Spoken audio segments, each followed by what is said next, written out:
Thank you for picking up the Sticks. This is episode 137 of the Sticks Gaming Podcast. I am Mike Kernat. To my right is Mike Steak Carnia. What's going on? To my left, Art. Back again, Rosian. Back again. It's been 2 months since we did this. Well, as I said, so let's just dive into that real quick. Yeah, our last episode was right before Black Friday. This is now the 19th of January. So, yeah, we had a bunch of scheduling conflicts. Literally, our last episode posted November 19th. Yeah, so 2 months. So, yeah, so it's been a lot of scheduling conflicts and a bunch of things happening. And then, finally we got our schedule aligned because we finally got that, the Microsoft and Blizzard Activision thing. We finally got that signed. We knew it was coming. We finally got that signed. We finally talked them through it, worked through it, got all the some of the litigation done, things like that. So now that we got that all wrapped up, the little thing, we can do our podcast again. So that's good. Yay! So, also, I hope y'all packed a lunch because this is going to be a extra large size. Extra. Read all about it. Probably extra large size because we got to dive into the Activision Blizzard Microsoft acquisition. I went through the news. I'm like, okay, there's this. There can't be much else. There's a handful of other things. There's quite a few. There's quite a bit of stuff. Yeah, and I'm putting the over under at 3 hours here, guys. Oh my god. This is it's gonna be like an E3. Now we have to put an intermission in this thing, I thought about proposing should we break this up into 2 separate episodes, but we started and it's too late. So now we can't stop now at all. There's no stop button on this thing. No. So we're gonna go into I think the biggest news of my gaming life. Well, I guess gaming period because my whole life I've been around since the dawn of gaming. Yeah, I think this is probably the biggest news. I don't know. The Ouya announcement was pretty big. That was a big one. Yeah, that's true. Oh man. Okay. Well, I can't even talk about Ouya right now. So yeah, we're gonna go off that, and we also have finally we're doing our game of the year. Yay! Awesome. So that is going to completely change around the way we do this episode because we don't want to do what you're playing because it's been 2 months too. So what you're playing is going to be massive, but I think what you're playing is also going to be a lot of what our top 5 games are going to be for Game of the Year. So we're going to shelf that to the very end. No, that's not much. Not a single thing. Well, that changes the way how I thought. Wow. That changes the way I thought this was going to go. Wow. Anywho, so yeah, so we got that going. So I think the way we should do this is I think we just go ahead, dive into the news. Do we want to even do new releases and all that good stuff, or do we want? There's only a couple of things. Okay, then I guess our normal next time is when we have to do new releases. Right? Yeah. So we start getting the February stuff. I know. Yeah. So our normal rigmarole would have been, know what you're playing, followed by what's coming out in the next couple of weeks. So you want to start there and just Yep. You can definitely do that. Let me. I'm sorry. Steak. What's coming out in the next couple of weeks? Okay. Woo! All right. Let me see here. Let me get this loaded up. There we are. It's also very late here. I almost died on the way over here. So this is going to be a fun one. The drama queen. I was not my drama. I was creating. There was a traffic interaction. There was a traffic interaction that I had very little to do with. I'm not going to say nothing to do with, but it was escalated, not by me. You had nothing to do with it until you rear-ended the guy and flipped him off as you drove past. That would have been that I should have just brake checked him. That would have caused and solved a lot more problems. Yeah, right. As you guys are sitting there talking, you start prying other parts off your car. You're like, ooh, this is expensive. All right. January 28th. I'm waiting for that adrenaline dump to hit, and I'm just sleeping. Anyway, I'm sorry. It's all right. It's coming. January 28th, Pokemon Legends Arceus for the Nintendo Switch. Also on January 28th, Uncharted Legacy of Thieves Collection for PS5. Thoughts? My thoughts are, I'm pretty sure I bought Uncharted 4. Okay. And every time I go into the store, they want to charge me full price for that game. Because it's not out yet. Oh, after it comes out is when they'll offer the upgrade? Correct, because there's no upgrade yet because it doesn't exist. Yeah. Because I just bought both games for $10, and then so I just installed them. The Legacy Collection dashboard shows up for each game, but it still shows just the full $50 price. Okay. So that makes me feel better. So it's not that. So I'm sure on launch day. I'm pretty sure during some sale I bought the first 3 collection and number 4. But it's not giving me the option. Okay, that makes me feel better. Do you ever play Lost Legacy, Steak? No, I am still on 3. I did. So it's okay. I like it. It was a good one. It falls right in the middle of the pack for me as far as the Uncharted games go. Yeah, I feel that. The fact that I found the other two for $10 each, I was like, okay, done. Because then even with the $10 upgrade, I'm still saving $20. So I was like, perfect. I'll just do that. And also because after they announced that, PSN dropped those from being on sale. Oh, during the holiday sale, which is hilarious. I don't think you can even buy them individually. You can't anymore. You cannot. No. And then on February 1st, Life is Strange Remastered for PC, Switch, PS4, PS5, Xbox, and Stadia. Your PlayStation Plus games for January. So you still got some time to download these if you haven't yet. Deep Rock Galactic for PS5 and PS4. Not going to lie. First time I saw it, that was named like the studio putting out the game. I'm like, okay, well, what's the game? Persona 5 Strikers for PS4. That's pretty awesome. And Dirt 5 for PS5/PS4. Your Xbox games with gold. Nero Voider, January 1st to the 31st. Aground from January 16th through the 15th. Hopefully you already got Radiant Silvergun because that expired on January 15th. And through January 31st, Space Invaders Infinity Gene. And Game Pass is loaded as well. It keeps being more loaded. Yeah. They keep adding. They keep just adding things this month. It's crazy. So they added a shocking surprise here. Danganronpa Trigger Happy Havoc Anniversary Edition for cloud, console, and PC. Nobody Saves the World for cloud, console, and PC. This is the new Drinkbox game. The same guys that did Guacamelee. Available on the 20th. Death's Door, cloud, console, and PC. It's a great game. Go play that game. Also available on the 20th, the Hitman Trilogy for cloud, console, and PC. Those are great games. Go play those games. What's funny about those is like I played a little bit of the first Hitman, and I was like, man, I really like this when I got through the first level, but I was like, man, I really don't want to play this level over and over again. But now, since I've never played any of them, like I can just play each one of the levels in succession. Like it feels like a full without having to go back. Like I'm going to do that. You're going to have definitely more than a full game's worth there if you play. Like, just play them once through all the way. Yeah. Just because the amount of time it takes to do it. Yeah. And almost one of those because like as long as you're not doing it like you find the guy, pick something up, throw it at him, and just run. If you're trying to like at least be somewhat stealthy, you'll have plenty of game to play there. Yeah, I played that first level once. And it took me like 45 minutes to go through the first one, and I got it all done. And my first plan went awry. Didn't go like awry totally where I'm just like guns a blazing, but I was like, all right, this isn't working. I gotta try something different, which I did. And then the second time I did it, like I picked like the perfect spawn location where like my target was like chopping vegetables next to me. Like, oh, cool. And I killed him, and then that was Killed it. him with an onion. Yeah, rubbed it in his eyes. Nice. Yeah. So, Paparazzi for cloud, console, and PC on January 20th. Also on January 20th, Tom Clancy's Rainbow Six Extraction. Yes, you heard right. Extraction. That is the brand new game. Cloud, console, and PC. it's mostly new. Pass.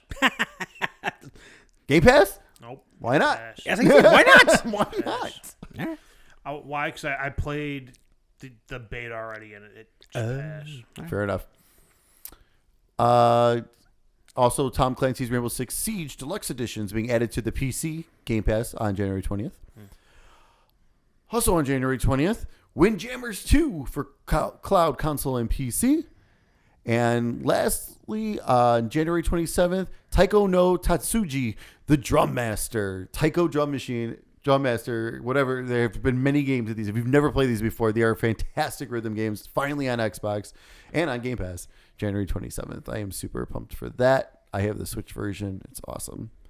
Leaving on January 31st, your last chance to get these ones. Cyber Shadow, Nowhere Prophet, Prison Architect, and Xeno Crisis. Okay. Extra. It's time for the news. So much news. All right, I'm going to go through the cannon fodder here before we get to the big one. I like that we're doing the opposite of every single outlet. Like we're Like, leading. here we go. Yeah. Yeah, no, I mean, I know that one's going to have extended conversation. I agree. I agree. Oh, yeah. Let's I get agree. through the 30-second ones here first. I agree. 100% agree. E3 2022 will be online only again. If it happens. Just it's done. It's over. Sad. It's fine.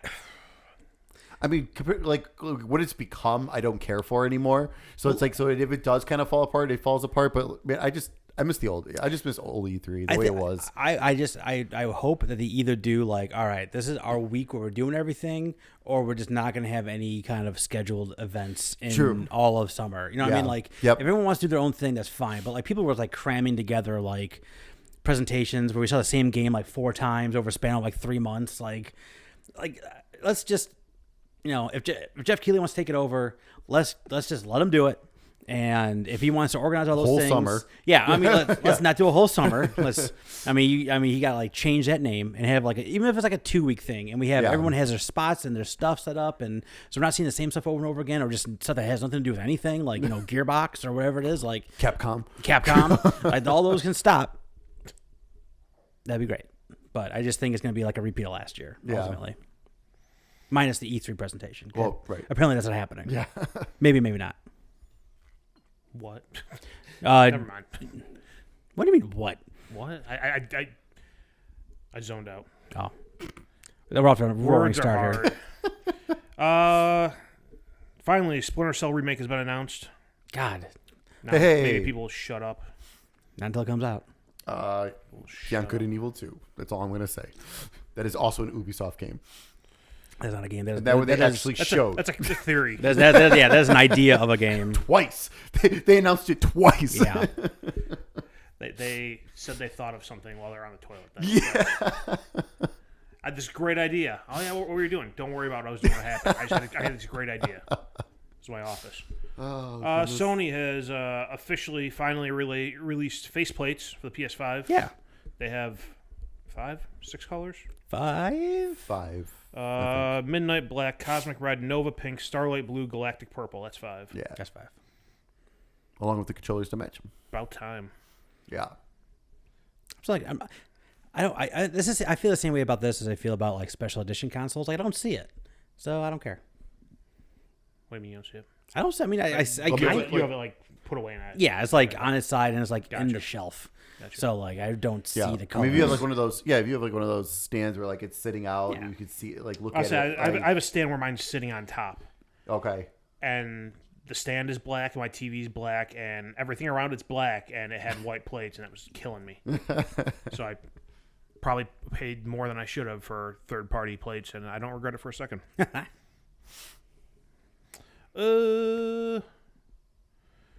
PSVR2 was announced. Oh, Jesus, I forgot about so that. long Yeah, since we've done this. Time. My God. This sounds awesome. Shit, where'd it go? I had a thing. It does sound awesome. Let's see here. You ready? So expensive. Yep. It sounds really PSVR 2 it will have 4K HDR, 110 degree field of view with an OLED display in each eye. 2000 by 2040 resolution per eye and frame rates of 90 or 120 hertz. That's good numbers. Headset-based controller tracking, eye tracking, headset feedback, 3D audio, new controllers that are not 10-year-old PlayStation Move controllers. I don't know why they thought that garbage was a good idea in the first place. Everyone already had them. That's right. I did. Somewhere I did. I still got to find a mini USB every time I got to charge this fucking thing. I did have them, and I was shocked that I did. I thought I got rid of all this stuff.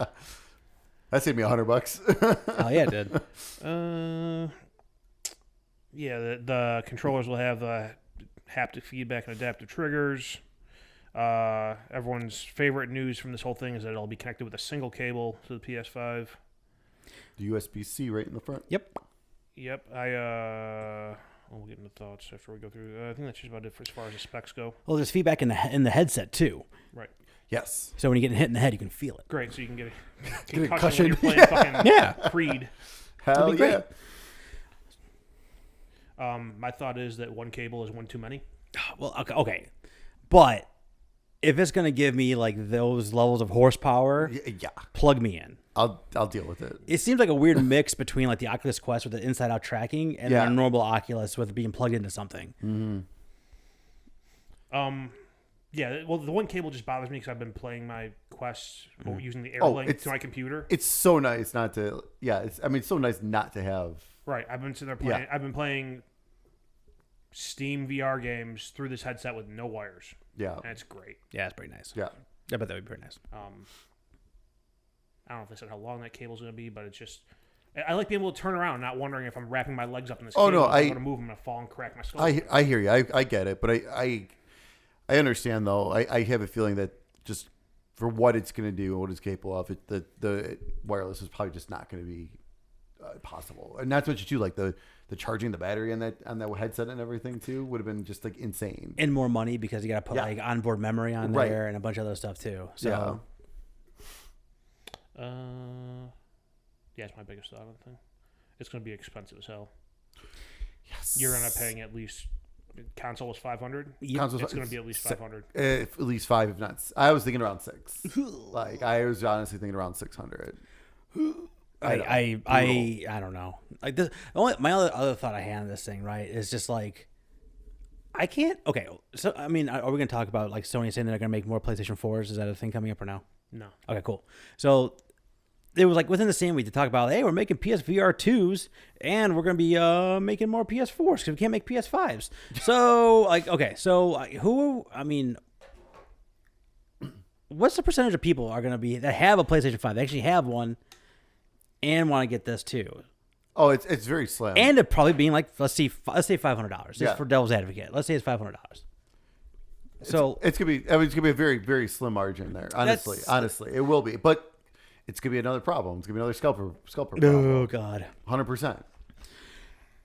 I know they probably don't like cross whatever, but like I just can't fathom how they're just not pushing everything in the PS5 production.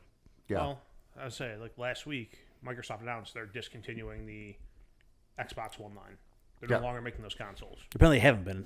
Then they haven't been for a while, actually. Right. Yeah, they just officially after that, like, all right, well, we've put all ours into the next gen. Which is ironic because they're putting all their eggs in the next gen basket. Yeah, but their last gen consoles can play the next gen games. Right. Mostly, yes, and okay. Well, I don't want to jump the gun on any of this stuff. We'll get. I think I'll get into what I think they're doing with this whole new world that they entered into. But like totally anecdotally, like throughout these last 2 months, I have seen a ton of Series S's. I've still not seen a Series X in a store yet. The Series S has been on sale on Woot.com the past couple of weeks for a discount. Yes, I could probably go walk into Target right now and buy one. That's how it is. I have not seen a single PlayStation 5 in any version whatsoever. Nope. I have seen one Switch OLED, and all the times I was out there. So I actually saw one of those in the wild. If Mike's not seeing these things, they're just not there. Exactly. That's true. I check every time. I need to go to the store for an onion. Hang on. Yeah. PlayStation. I'll be back in like 2 minutes. We just needed an onion. This is important. Yes, like it is. I'm gathering data. It's market research. So, what I was trying to get into is just like, it just feels like Sony is going in like 13 different directions now, and I feel like Xbox is like laser focused. Microsoft is laser focused on what they want to get done and doing it. Oh yeah, 100%. No, I agree. Well, and that's the other thing too. Like, just not necessarily the PSVR conversation, but tagging on to what you're saying right there. There's rumors floating around out there now that Sony is starting to look into a competitor for Game Pass. Yep, Spartacus. Okay, you're fucking 6 months late on it. What have you guys been doing? Yeah. You're 6 months late on that. You're putting out VR while Xbox is moving fucking mountains. Yeah. Like, what is your long-term plan here? You know what should be? Their plan should be Game Pass. They should let Game Pass show up on PlayStation. They give, a huge cut of anything of all those things to Microsoft. They'd be down. Yeah. A huge cut of what things? A huge cut of like anything. Like, I mean, again, another thing too. Like, we have no idea how Game Pass is monetized for like developers or for Microsoft outside of like the cards they sell and things like that. So I'm assuming that there would be like, does they have like what's a new term for the Game Pass? Is it Game Pass on PC? Oh yeah, they did change during the Game Awards. Right. They did. I would assume like they have one. They have like the mobile version. They have the console version. They have the PC version. I bet they have like a PlayStation version. Right. So you have to get a separate membership. I bet they would, or like unless you had like Ultimate or something like that. Yeah. But I would have to imagine that they could figure out a way where if they know that games are being played on Game Pass on a PlayStation, that some kind of money is funneling to. Well, because they're already getting that money anyway, right? The whole subscription goes to them. Well, yeah, the subscription goes to them, and then PlayStation allows like these games to show up on their system. Pretty much, yeah. So that'd be a win-win if they would allow it. Is there a loss there? Well, what's in it for PlayStation outside of saying, hey, you can play these games in our system? So you have Call of Duty back on their system? Are they getting money out of it? Microsoft? No, Sony. Yeah, they're getting people who can not jumping ship over to Microsoft completely and still keeping their clan together on PlayStation. I think, especially with everything we'll be going into now, it's like if there's people no are gonna be jumping ship. If Sony's not getting any money out of it, there's no incentive for them to keep whatever limited infrastructure they have to put into that. Right, but you would still need. I would assume you would still need PlayStation Plus to go online to play those games. Well, right, yeah. I believe that would be correct. Yeah. Yeah. So I don't know. I don't know. None of that's happening. Right. So no, of course not. But something is happening. It's going to be happening soon. Yes. Because of them pulling the PS Now cards and stuff like that from all store fronts. Like I guess in the UK they're already gone. Yep. And I think they're supposed to be pulling them. I think by this weekend or something like that in the US too. So something is coming soon. Yeah, I mean, I don't know what that would be like in the best. I mean, you talk about the tiers. I don't know if we get into that. Well, yeah. No, I don't know anything about tiers. But like a while back, there was that thing, wasn't it, with PlayStation Now where they were piloting like adding movies to it? Yeah, in Poland they did that for a little while. Or was that PlayStation Plus, or I don't know which one of those services? Plus. I think it was Plus. I think it was Plus. You like got something, or something. I don't know. I don't know what Sony's doing. But yeah, I mean, the tiers. I forget what the middle tiers, but basically it's like PlayStation Plus as it is right now. PlayStation Plus a shit ton more games, and then PlayStation Plus a shit ton more games, plus like PS1, PS2 era games as well being available in some way, shape, or form. So who knows? Well, supposedly those PS3 games were showing up in some eras. Starting to show up in the store. Starting to show up in the store with prices, like on PS5. Like that stuff normally never would show up before. Yeah, how would it? So that's what really got everyone going about. Okay, what does this mean? Like, what kind of backwards compatibility are we talking about? Yeah, all that's funky, and then them talking about. I mean, it was about a year ago when they talked about shutting down the PS3 store and the PS Vita store. Yep. COVID delays gets us to now. Yeah, I don't know. It's gonna be interesting to see what they need to do something. Yeah, we'll get in all that. We'll get in all that in a minute. What else you got for us, Art? All that's left is the big one. Well, what's this big one you keep talking about that we've already alluded to 5 times? I got a VR headset for Christmas. Congratulations! Big news. The biggest of news is. That's so good. So, what day is today? Today's Wednesday. Was this yesterday? Yes. So Tuesday morning, I woke up, checked Twitter, see an article that says Microsoft's bought Activision. I immediately reverted to like grade school research papers here. I'm like, I need 3 independent sources to tell me this isn't bullshit. Because like that's all the tweet was. The first, the one that I saw, and like it was the first tweet I saw. I was refreshing. Nobody else is showing up. I'm like, I need more research. I need more sources to tell me this is not some jackass having fun on Twitter on a Tuesday morning. And sure as shit, Microsoft's buying Activision. Okay. Well, hold on a second. We found out where Art was when he found out. Where were you when you found out? I was where Art's sitting right now. Oh, yeah? I woke up. I opened up my laptop to start work. First, Facebook was already up, and I was like, let me refresh really quick just to see. And the very first thing that popped up was the official Xbox page that showed it. I was like, wait, what? I didn't even believe that when I saw it. I'm like, that might have been hacked. I need like independent reporters here. So like, I never fall asleep with my watch on, but I happen to Monday night. Mm-hmm. So I got a new smartwatch for Christmas. So I happen to be thank you. So I fell asleep with it on, and then Tuesday morning is ding. Ding, ding, ding, ding, ding. It's like what the hell is going on? Stop it, pinball machine. I'm trying to sleep. So I look, I'm like, I don't even grab my phone. I'm just like, one eye open, look at my watch, and I think I saw this message from State that said like, holy shit. I'm like, oh, what's going on? I'm like, and I saw like, what's going on? So Microsoft is buying Activision. I think the confirmed sale price at this point in time is said to be $68.7 billion. Jesus Christ. You can buy some countries with that money. Cash. Yeah, Cash is what it was. it is cash. Jesus I Christ. think if you go into the details, they're buying it at $95 per share, which immediately skyrocketed the stock price of Activision Blizzard, which was trading at $65 a share. Well, they got new cash flow. Well, when everybody knows that if they hold on to this till the till the end of the purchase, they'll get $95 for that share they paid. $75. Oh yeah, 100%. Crazy.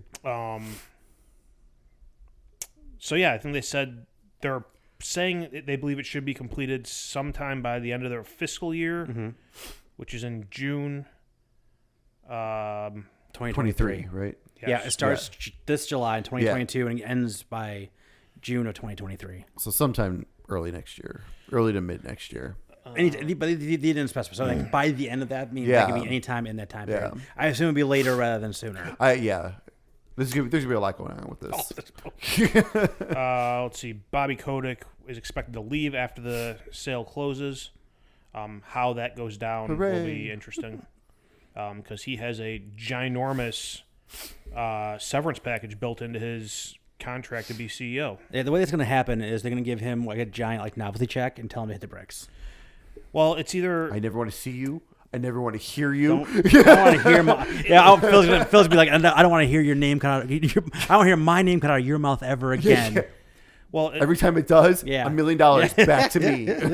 His golden parachute, if you want to call it that, is for $290 million. Yeah, it's insane. If you add that to the sale price, it equals $69 billion. Absolutely insane. 69. Yes. Billion. Nice. There was also some thought that with all of the harassment stuff, they're going to do an investigation into him and try to fire him for cause, in which case he would get nothing. Ooh. That's coming. I have a feeling. They're it's absolutely going to try to do that. 100%. They already have their people on that. I guarantee you. Like, all right, let us know if you have a case. And they're gonna. That's probably also part of the reason why this might take a little longer. Is they probably want to get that done first. Well, they have. I don't know if they can do that until after the merger. Or after they have like acquisition. It's not a merger. It's a buyout. Yeah, right. It's an acquisition. Right. I mean, there's a lawsuit open against from the state of California against them right now too. Right. And they talk and like the big thing is that they might be able to catch him on is the whole like destroying of documents that he had his hand in any of that thing. Right. That's cause right there. That's like a federal offense, and that's the game. But I can't fathom that's going to be done in 18 months. Yeah. Right. So either way, he's going to be gone, which, in my opinion, is great news. He's been a cancer on gaming for way too long. Yeah. Let's see what else we got here. Did you see that supposedly they were gonna try to buy Kotaku? Oh yeah, they were. Yeah. Activision my God. Activision had floated the idea about trying to buy a media outlet to put a positive spin on the company. Yeah, Bobby Kotick. That whole thing. That is some communist dictator. No, yeah, he took like a line of coke off his desk. Like, I got an idea. Let's just buy the media outlets, and everyone will love us. They'll have no idea. Literally, Dr. Evil. Oh, dude. Literally. that is communist dictatorship bullshit right there. Yeah. That's state-controlled media. That's what he's trying to do. Yeah. I don't know how. He's a CEO of a company, of a publicly traded company. So I don't really know. I don't think he could just erase all of time and space with that purchase, even if that went through. Right. Exactly. He would have. There would be one outlet putting out positive stuff about them, and you'd still have everyone else putting out all the same stuff they're putting out now. Right. It wouldn't make any difference. Which does whatsoever. not show them in a very good light. Mr. I was gonna say, if Kotaku's being the positive one, because that's not going to help you. I'm sorry. There's a lot of people out there who don't like Kotaku. That would affect the reputation of Kotaku too much. No. There's another one in there too, but anyway, yeah, like Mr. Burns actually had an actual Simpsons episode where he tried to buy every newspaper in town. Oh yeah. Well, Amazon bought the Washington Post, and Washington Post started publishing positive articles about him right away. Shocker. Yeah. I, for one, what did Kim Brockman say? I, for one, welcome our new ant overlords. If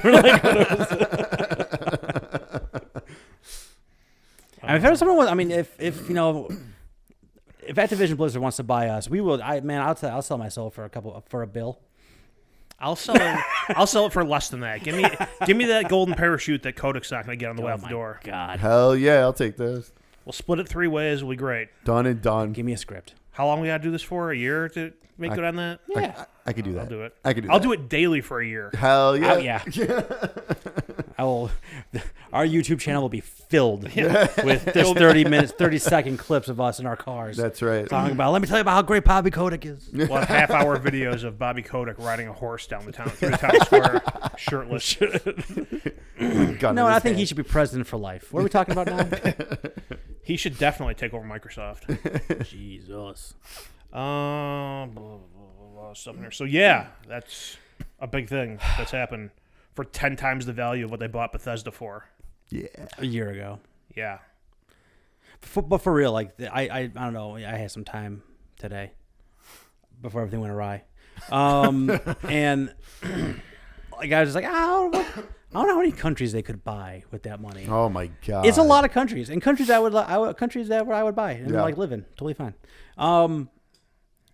I don't even know where to begin on this thing because it's like it's so loaded. It's a megaton. It will make them the world's third largest gaming company by revenue, behind Tencent Holdings and Sony. And somehow still behind Sony. Yeah. Which I did not see. I did not see that coming at all. No. I thought this was like. Well, it says like the third largest gaming company.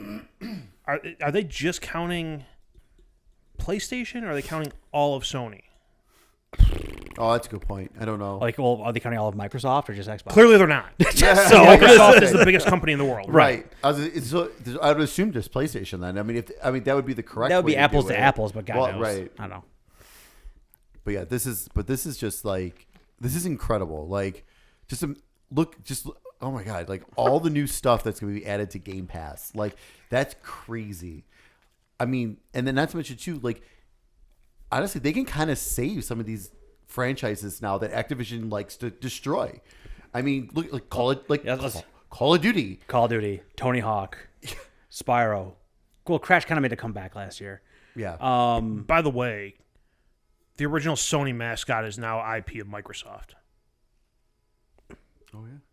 That's insane. Let me check that's my car. Oh yeah. That guy came back. I was that guy come back. I'll be right back. Well, Okay. Down 9-1. And if you don't come back, then press the other one. Hey, grab me a banquet from the fridge while you're over there. So I'll wait for Mike to come back. There's a part of this I want to get into, but so yeah, there's all these IPs that now are Microsoft IPs. It's just insane. It's crazy. I mean, Microsoft now owns Conker, Banjo-Kazooie, Spyro, and Crash. And here's the thing. Well, there's that, but you're focusing on things that are much smaller than some of the other stuff. Oh, 100%. They own World of Warcraft. Yeah. They own Diablo. Was it yours? It stopped by the time I got up there. Oh, okay. No. It's going to be really cold when you get in that car and you wonder why. Yeah, so now they own World of Warcraft. They own Diablo. They own Overwatch. They own... Oh, what else am I missing here? There's more big ones. StarCraft. Don't forget Candy Crush. Yes. Oh, that's right. Candy Crush, which is like the... being way undersold on the impact of this whole thing, because Candy Crush and the King that, makes Candy Crush, they just print money on mobile games. Beth's money. Yeah. Well, hey, now Is that all because our of her money. or because the kids? It's Beth. When we're getting Halo and Gears of War themed levels, like Candy Crush packs. The Diablo demon loves candy. Hell yeah! This probably means Diablo 4 day one on Game Pass now. Yeah, 4 years from now. Yeah. Well, whenever. And probably that one I could see being Xbox exclusive now. Okay. You just said the magic word. Exclusive. World exclusive. I mean, so what does that mean? World timed premiere exclusive. So they already kind of said what they're going to do with the Bethesda games, right? Like if something's ongoing, like Elder Scrolls Online, that's going to keep going.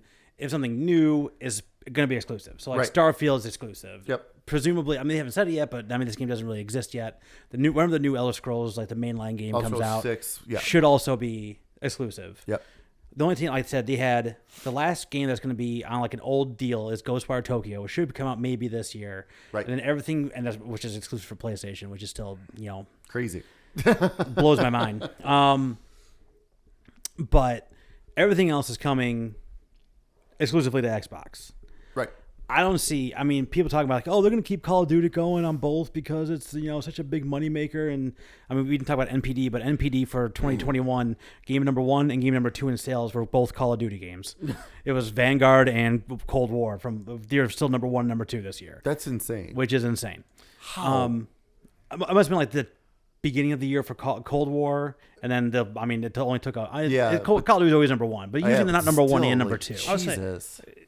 Are you talking like industry wide or not including digital sales of Nintendo? Okay, because they don't include that. So outside of that, I don't remember where I saw it, but someone posted the best selling PlayStation games last year. Call of Duty was number 1. Yeah, I'm pretty sure Call of Duty's been the best selling game on PlayStation for the past I don't know how many years. Yeah, every year they put one out. It's the best. I'm sure it's on game. Xbox too. It's been the number 1 selling game for 13 straight years. That's insane. So I don't see why they wouldn't, or I don't understand why Microsoft wouldn't do what they've already done with Bethesda stuff. Like if it's ongoing, if it's already going on there, keep it going. Yeah. But after that, that's it. Call of Duty 2023, I don't see why that wouldn't be exclusive to Xbox. Well, I agree with you, and it may not be 2023, maybe 2024. I was gonna say because now I think Microsoft is going to. I don't think it's going to be a yearly thing anymore. Ooh, I do not think it'll be yearly. It will be, unless they get rid of one of the studios. They have 3 studios working on Call of Duty games. Well, they have them do other stuff now. Those 3 studios, all they do is Call of Duty. Yeah, I know, that's what I'm saying. They could have them do other stuff. They can also have 343 Industries work on Call of Duty. They can have Machine Games work on Call of Duty. They can have Arcane work on Call of Duty. So they're going to put 2 Call of Duty games out every year. They could put up 12 Call of Duty games. You're going to have a March game and a September game. I'm just saying because, I think one of the problems, and it seems like that's been like the trend with at least with Vanguard, like from a lot of what I'm hearing is that people are like, it's not making that jump. And like, what problem? It's still the best-selling game of the year. Oh, I don't disagree, but I'm just saying. But it sounds, but yeah, it's like Madden. Everyone every year is complaining about it more and more, but everyone's still stupid enough to fucking buy it. Hey, I'm one of those people. I almost bought Madden for $5 last night. Oh my! For $5? $5. Jesus! It was on an auction website. Okay, we're getting sidetracked. Yeah, I can't even put that in my brain right now. But like, I know. Well, I mean, it's so hard to say because like also remember that like PlayStation has like first they always got like the bonus maps they have first, right? Even on this Vanguard, since the PS4, yeah. So right, because the 360 it was Microsoft before to flip flop, right? They switched PS4. It's like a question is like, how far in advance is that contract set? Do they do year by year? Do they do a 5-year contract? If they do a 5-year contract, do they have to keep putting the game on that platform to honor that contract? But do they have to re-sign that contract over and over again? Well, that's what I'm saying. Like if it's like year by year, then no, they don't need to re-sign it. If they just signed a new 5-year contract this year, they have to still hold it up to the 5-year. But I wonder if there is some kind of speculations through acquiring that like kind of deal changes, almost nulls like some contracts or something. You know what I mean? Or something. It could be, but it didn't void the contract for Deathloop and Ghostwire Tokyo. Sure. I mean, it all depends on how it's written. And that's the thing. Did Activision, as the biggest publisher in the world, ever see the need to put that language in there, thinking they'd be acquired? Well, here's what they're going to do. I mean, Call of Duty 2024. Okay, fine. PlayStation, you get the first right of the maps, but you don't get the game. You only get the maps. You can't play it. You can play these maps on nothing for a month. So I feel like that would be a breach of contract, but I'm not positive on that. But here's the other thing too. Like, you don't know that. Neither of these companies can keep up with putting out the hardware.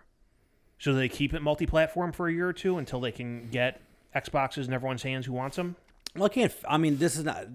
Everything needs to get wrapped up first, right? Everything needs to get done, and ink isn't even dry on this thing yet. And they're talking about like monopoly stuff and God knows what else. So like all that shit's got to be cleared up first. Right. So again, at the earliest, we're talking June of next year. I would assume they would finish up development of whatever Call of Duty they're working on right now for 2023.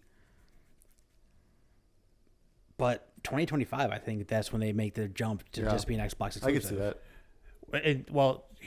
And, okay, that would make sense because by then everyone who theoretically wants one of these consoles should have a chance to get one by then. They better by 2025. Jesus. and like, so part of the thought going through my head was 2024. the same thought process. Ongoing things are going to stay multi-platform if they're multi-platform. Warzone is going to stay multi-platform. However, nobody on PlayStation is going to play that because every year a new Call of Duty game comes out. You play the titled Call of Duty game. The weapon progression you earn in that game carries over to Warzone. So everyone who's on PlayStation playing that game is going to be at a huge disadvantage. So they're just going to stop playing. Yeah. Turn off crossplay. What if they turn that option off? I don't know. Xbox games have a problem now with turning off crossplay. Yes, they do. Ask the Halo and multiplayer people. Yeah. I don't know, man. Like, ask the Battlefield folks. No one's talking to Battlefield folks. Battlefield isn't talking to Battlefield folks. I feel like listen, no one is. They're talking to each other in Battlefield 1 and Battlefield 5. I was just gonna say, I feel like no one's playing Battlefield. Like, I have not heard anything about it. I don't see anything about it. Steam numbers have less players in Battlefield 2042 than Battlefield 1 and Battlefield 5. That's crazy. That's bad. That's crazy. Yikes. Well, that's what you get for not making Bad Company 3. Also true. That's what you get for trying to turn your squad-based tactical first-person shooter into a hero shooter. Yeah. My God. Like, is there a single Western FPS that isn't owned by Microsoft at this point? Rainbow Six. No, that's not Western. Ubisoft's in Canada. Is it? Yes. It's developed by Ubisoft Montreal. Yeah. Okay.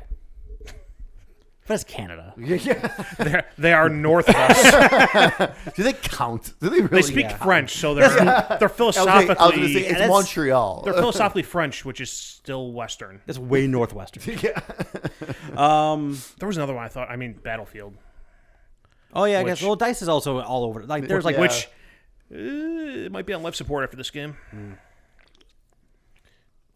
So, I don't know. It was like, also, remember? Okay, spinning back to one thing I forgot to mention. Spinning back to Bobby Kotick thing.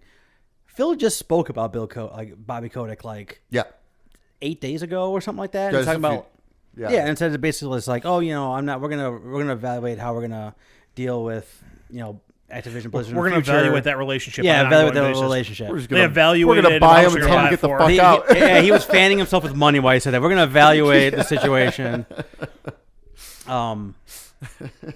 It's just like, and like our actuaries are going to evaluate the situation. And like, hey, Activision's got all this bad pub right now. How much would it cost to buy them? Man, but like I said, this is like circling back. Like, I think this is the biggest news, gaming wise, I can think of. Right? This is. I mean, people were shocked by like the Bethesda, but man, this it was everywhere all day, and like the whole morning. Well, it was I've seen people tweet that I've never seen tweet before, and like they were popping up in my thread, and like Trevor texts me Microsoft bought Call of Duty. Is that a good thing or a bad thing? I'm like, well, hold on a second. That's a loaded question. Like, I don't know yet. How much time you got? Yeah, right. So, but like, I can't think. I mean, the Bethesda thing is big, but like, this is also like this is 10 times larger. This is 10 times, literally 10 times larger. 10 times larger. There was. I can't believe this. And like, there was no whisper or like, hey, someone's looking to do this, or like the Bethesda stuff was like kind of murmured about for months. It was like, hey, Microsoft's looking at Bethesda. They might be buying Bethesda. Yep. And then it's like, oh, Microsoft's buying Bethesda. This was Microsoft is trying to get everyone to stop doing business with Activision. Right. And then Activision, they're having all these problems, and like they're like down and out, stock prices coming down, and Phil Spencer comes in, Captain Save-A-Ho, and decides to like completely change like the trajectory of everything every piece of news that involves Activision and Blizzard, because Blizzard's having their own problems too. Like not just Activision. Blizzard's having their own problems too with, like, I don't know, releasing games and pleasing their ravenous fan base. Diablo on mobile, right? Exactly. Which is still not out yet, by the way. Oh, I didn't. Man, I thought you could have told me that's been out for 2 years. I'm like, yep. If you could, like, I would have no idea. No, I've been pre-registered for 3 years. Oh my god. But it's I just really I mean, I can't even put anything in the ballpark of this, right? I mean, no. I would say, like, the only thing I can think of is, like, but it's not the same. I would say, like, Sony announcing they're releasing their first console, or Microsoft, but it's not the same realm because they're not a known entity. Right. Yeah. You know what Activision is. You know what they have. Right. Products on the table that you've tangibly felt and played. Right. Yep. And they're being, acquired by Microsoft, who has products on the table that you've tangibly felt and played.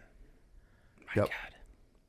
I had to go. We don't record video anymore, but I had to go and pull out my Xbox shirt for the I had to go find it. So proud of Phil. So that's one of the other things too. Like, after all this, there's all the Xbox fans taking a victory lap. Like, everyone said Xbox didn't have exclusives. Look now. I feel like this is like people with streaming services and cable TV. Like, we want to only pay for the things we want to pay for. Okay, here's 20 streaming services that cost $15 a month. That's not really what we wanted. We wanted to pay for cable and only pay $2 for ESPN and $2 for USA and $2 for TBS, and that's it. I just wanted to pay $6 a month for cable. No, that's not how it works. Everyone said they wanted Microsoft to have exclusives, and now Microsoft's gone and bought out Bethesda and bought out Activision. They have all these exclusives. I don't think that's what anyone wanted. Everyone wanted, like, them to build new exclusives, new exciting IPs, new games, new experiences. All right. So I had today to ruminate on all this, and I think I've come up with what their basis of their business plan is. And it comes off a lot off of that, and gives me some clarity on a decision they made earlier. So let's take a step back. When they started acquiring different studios. Yeah, so that E3 when they announced their 10 studios or whatever. Right. So it was like Ninja Theory and which is like kind of like that's the spirit of the thing. You get like this mid-sized studio who has something proven, and we're going to give them more resources and they can do more now. Right. And you think like Sony's done the same thing with Insomniac and Naughty Dog and all these other studios, and you get the Uncharted's and The Last of Us and these new big things that weren't there before. Which that's how Microsoft started out. You had Ninja Theory and you had Undead Labs, and it's like, cool. These places have done cool shit before. Now they're going to be able to do even more cool shit on a bigger scale if they want to. So, and then, thank you. So they got Ninja Theory, and Ninja Theory has like a fan base because people loved Enslaved, and people loved. I mean, like I was a huge fan of Hellblade. A lot of people were a fan of Hellblade, and they bought them. Oh my God, Double Fine. Yeah. Indie darling, right? Oh, Fans all over the place. People love their stuff. Fan base coming together, and they end up buying them. Now they're underneath Microsoft's umbrella. Then they announced they have one of all this. They have opened one new studio, The Initiative, right? We don't know what they're doing. Don't know what they're doing. Let's fast forward 2 years. We find out they're making Perfect Dark. So they're making a known quantity with a fan base that people get excited about. Okay. Then let's talk about. Okay, let's fast forward a little bit. All right, Bethesda. They bought Bethesda. They're bringing in Elder Scrolls fans, which is just like ridiculous. Fallout fans, which is ridiculous. Arcane fans, which is smaller and more niche, but again, a big deal. And a bigger deal now with Deathloop being a success. So they brought in that fan base. Now they brought in... Oh, then mentioned that they have like, id Software, which has like a huge following. We're talking about like QuakeCon. So they have a whole... How many cons is Microsoft going to have to host now? This is what I'm getting to. So they have QuakeCon, which is this big event that has all these different things. Now they buy Activision Blizzard. Activision Call of Duty has like, I don't know, the biggest fan base in the world where people will buy a system just to play Call of Duty, right? So that's a huge fan base. Same thing with, again, BlizzCon. All the Blizzard fans, love them or hate them, there's a bunch of them. Oh, yeah. So like they have Can I propose one thing here? Shoot. Can we please not get all of the Call of Duty fans together in some kind of convention? No. Because that would just be like douchebag pop. I am not saying we get together for a convention. If there is, can we like start a fire and like lock the doors or something? My point is, it seems like what Microsoft is trying to do is just collect large fan bases underneath the Microsoft banner to get them all to buy Game Pass, right? So that is why you're back to your idea of the whole like new IP thing. Right. So that to me makes more sense with the initiative making something that is like a previous IP, not something new. Granted, Perfect Dark might be different this time around, but it's still something established as opposed to something that's brand new. So I just feel like they're just trying to get as many people together that are excited about these things underneath one umbrella to buy Game Pass, and that's why they're acquiring these studios. Not necessarily to make a bunch of really cool, new, amazing shit, but make a bunch of really cool, amazing shit that people already dig. So like, it's like a known quantity thing that seems safer and seems more inviting as opposed to something radical or new IP like Sony is doing with like Returnal or Deathloop counts in this and like things like that. So it seems like Xbox is going like, we're going to appeal to the masses. We're going to get as many fan bases underneath their umbrella as possible. And Sony's going to be more of a boutique thing for new IPs. That's fine as long in as AAA space. As long as they still keep putting out their awesome games that they've been putting out, that's fine with me. Right. And I agree. I don't disagree with any of that. Let me just caveat that with one thing. I can say that it's having the luxury of owning both consoles and having Game Pass. So agreed. Same here. It doesn't really affect me if they go console exclusive with Call of Duty and I want to play a Call of Duty game. It does affect me because now I got to pay for it because it should be on Game Pass. Yeah. Anyway, Right. Yeah, I don't have to wait until the Black Friday sale. That's right. That's right. Pay $5 so I can play that single player game. That's right. And I agree with all that, but I also think that this could potentially be a good thing because like Activision and Blizzard have had a bad rep of like, oh, this studio was really successful. Okay, come help us with Call of Duty now. Yeah, and like you're gonna make sheds in Warzone. Awesome, right? Exactly. Like what was it? The Vicarious Visions. Yep. You know what I mean? Like doing that Tony Hawk remaster. Oh, cool. Come work for Blizzard now. And it's like and all that. It's like so now with Microsoft taking over, I think this may let some of these studios get their independence back. I mean, we don't know. We'll have to wait and find out. But the potential is there for like High Moon and Raven Soft and stuff like for those guys to get their like independent back and they can come back because those studios used to pump out awesome games all the time. I totally agree, and I hope ultimately when they have what do they have like 90 studios now that they can put out some like high quality new IP. I hope that's something that they plan to do in the future, but that's not something that they have proposed to do yet. I don't think it's the initial but I mean think about everything that's in motion right now. Like Psychonauts 2 was already made before, and then we have the new Halo, so that's not a new IP, but it's different. Then we have Forza Horizon 5. Okay, no, that's not new. Fable, which is coming at some day, shape, or form, wherever that is. Hellblade 2 is a sequel. What else we got coming out there that we know of? Well, I said Perfect Dark already. That's right, like Dark. Let's say that's going to be like a reboot. Finally, the new Rare Everwild, which is completely different. So if that ever comes out, yeah. Right, if that ever comes out, yeah. Fucking Rare. So, but I mean, Rare's been like the one case like they made Grounded. They did that, so like that's some. I mean, that's like the other like side case that they have done some new things as well. But like Rare will do anything. It feels like they'll just try anything. So, nice. But I'm saying like it seems like they're moving towards like we're gonna make cool shit that people know, which is not bad. No, it's not necessarily bad. I love cool shit I know about. Yeah. You know what I mean? Like, I'm super pumped that all these games are going to be on Game Pass. Oh. Like, I'm finally going to catch up on all the Call of Duties because... That's a lie. Because I will download, play the campaign, and delete. Yeah. Because I'm not paying $20 to play a 4-hour campaign. I don't believe you. Challenge accepted. Oh my god! You have how much of a backlog? Did you ever finish all those Dragon Quest games from episode 1? I was actually very close. I'm very close. You got further than I thought you were on that. I'm making progress. I'm not gonna front on I'll be honest. Yeah, I've done 1, 2, 3, 7, and 11. Niner. But they keep rumoring that 4, 5, and 6 are getting like that like this treatment on Switch and everything that like the 1, 2, and 3 got. So I've been just waiting for that. So, but yeah, no, I've been making progress slowly but surely, but making progress. Didn't you just post your like a separate backlog of games a few weeks ago? I don't fucking talk about that. Let's not talk about that. That's not. I would say, so I don't disagree with what both you were saying about them, just trying to bring people in. But you talk about like all these smaller groups that have been pulled in on other projects within Activision, getting to do their own thing. What is the one thing that happens almost immediately after huge mergers and acquisitions? People get let go. They trim the fat. They do.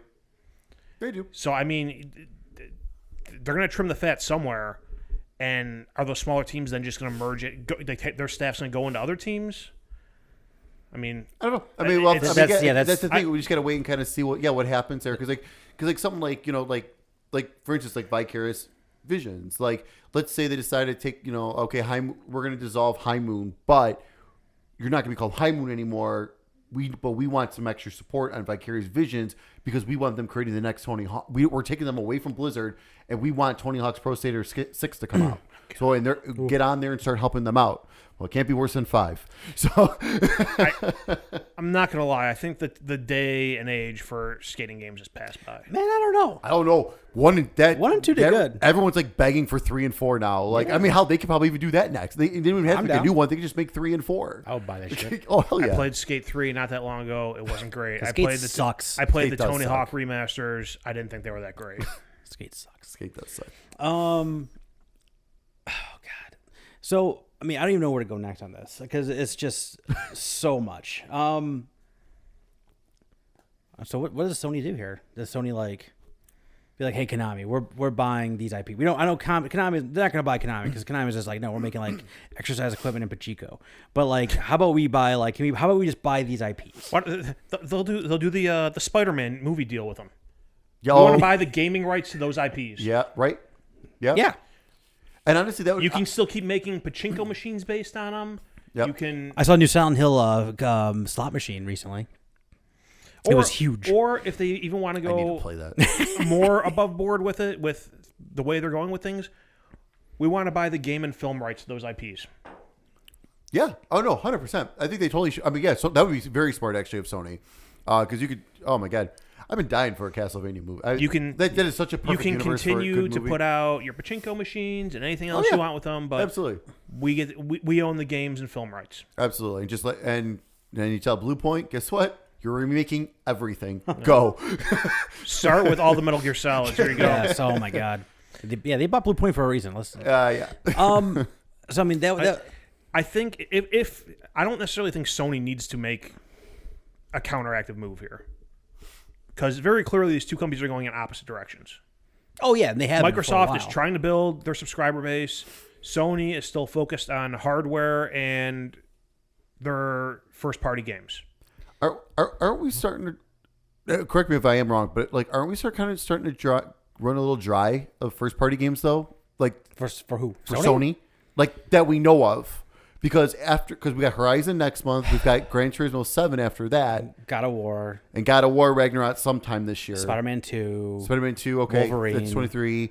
Wolverine's 24, 25. I know. I'm just saying it exists as far as I can tell. I'm just trying to think, but that's kind of something from Naughty Dog.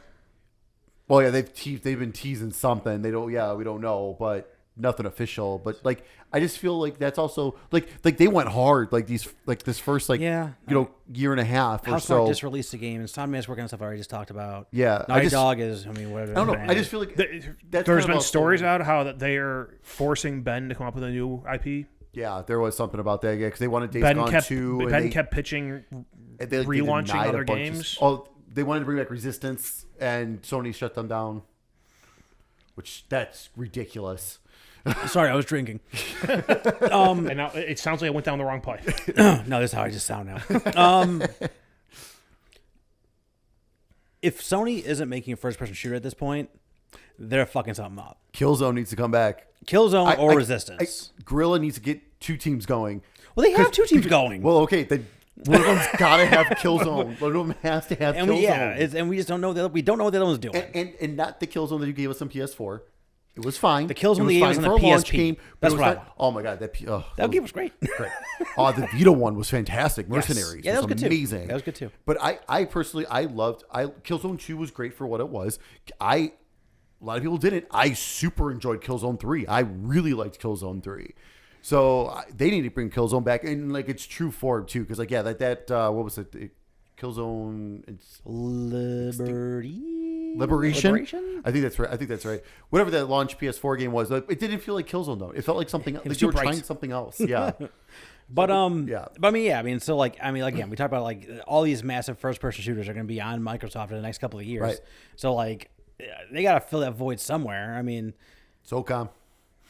You got Resistance, you got SOCOM, you got Siphon Filter. Killzone. Siphon Filter would be fucking awesome. I don't know why they don't do that again. So I mean, Well, bring back old franchises. shit.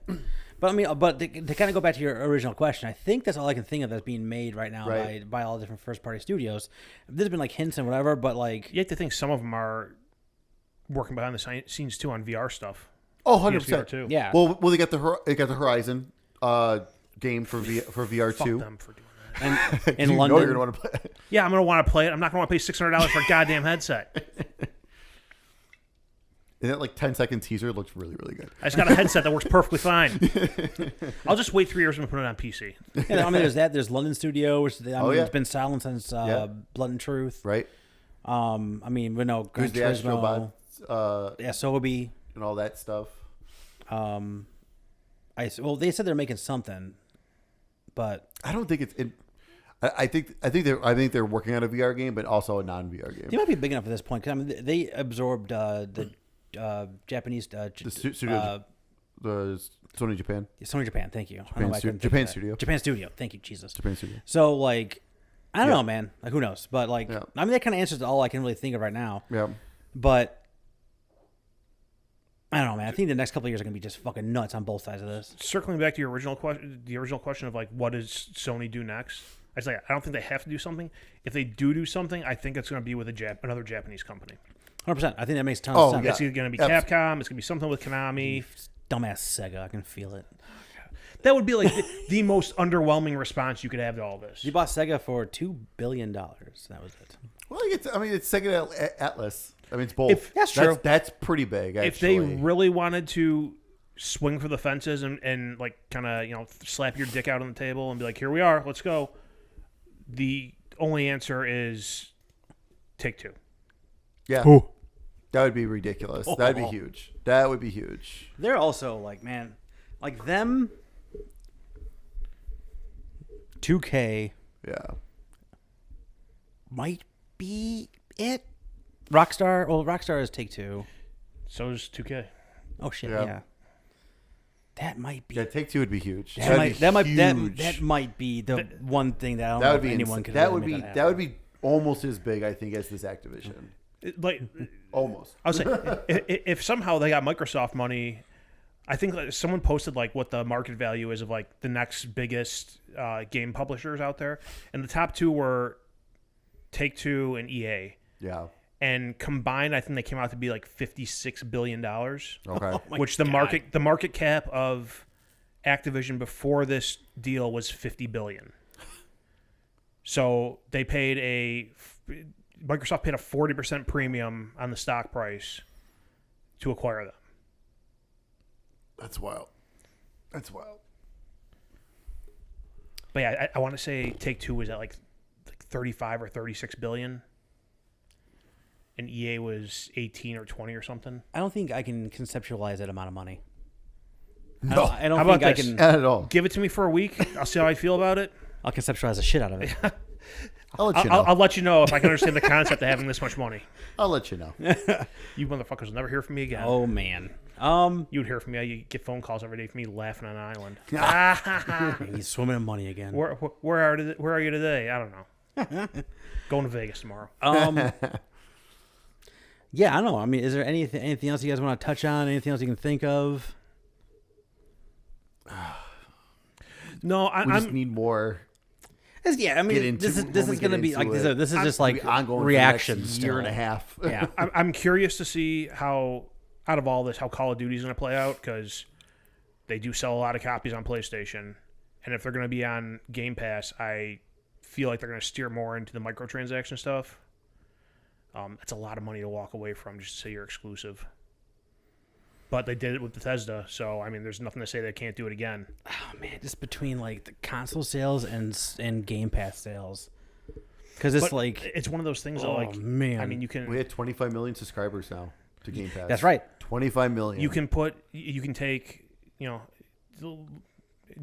reverse the whole trend. Everything that comes out first is going to come out first on Xbox on Game Pass. PlayStation's going to be the redhead stepchild.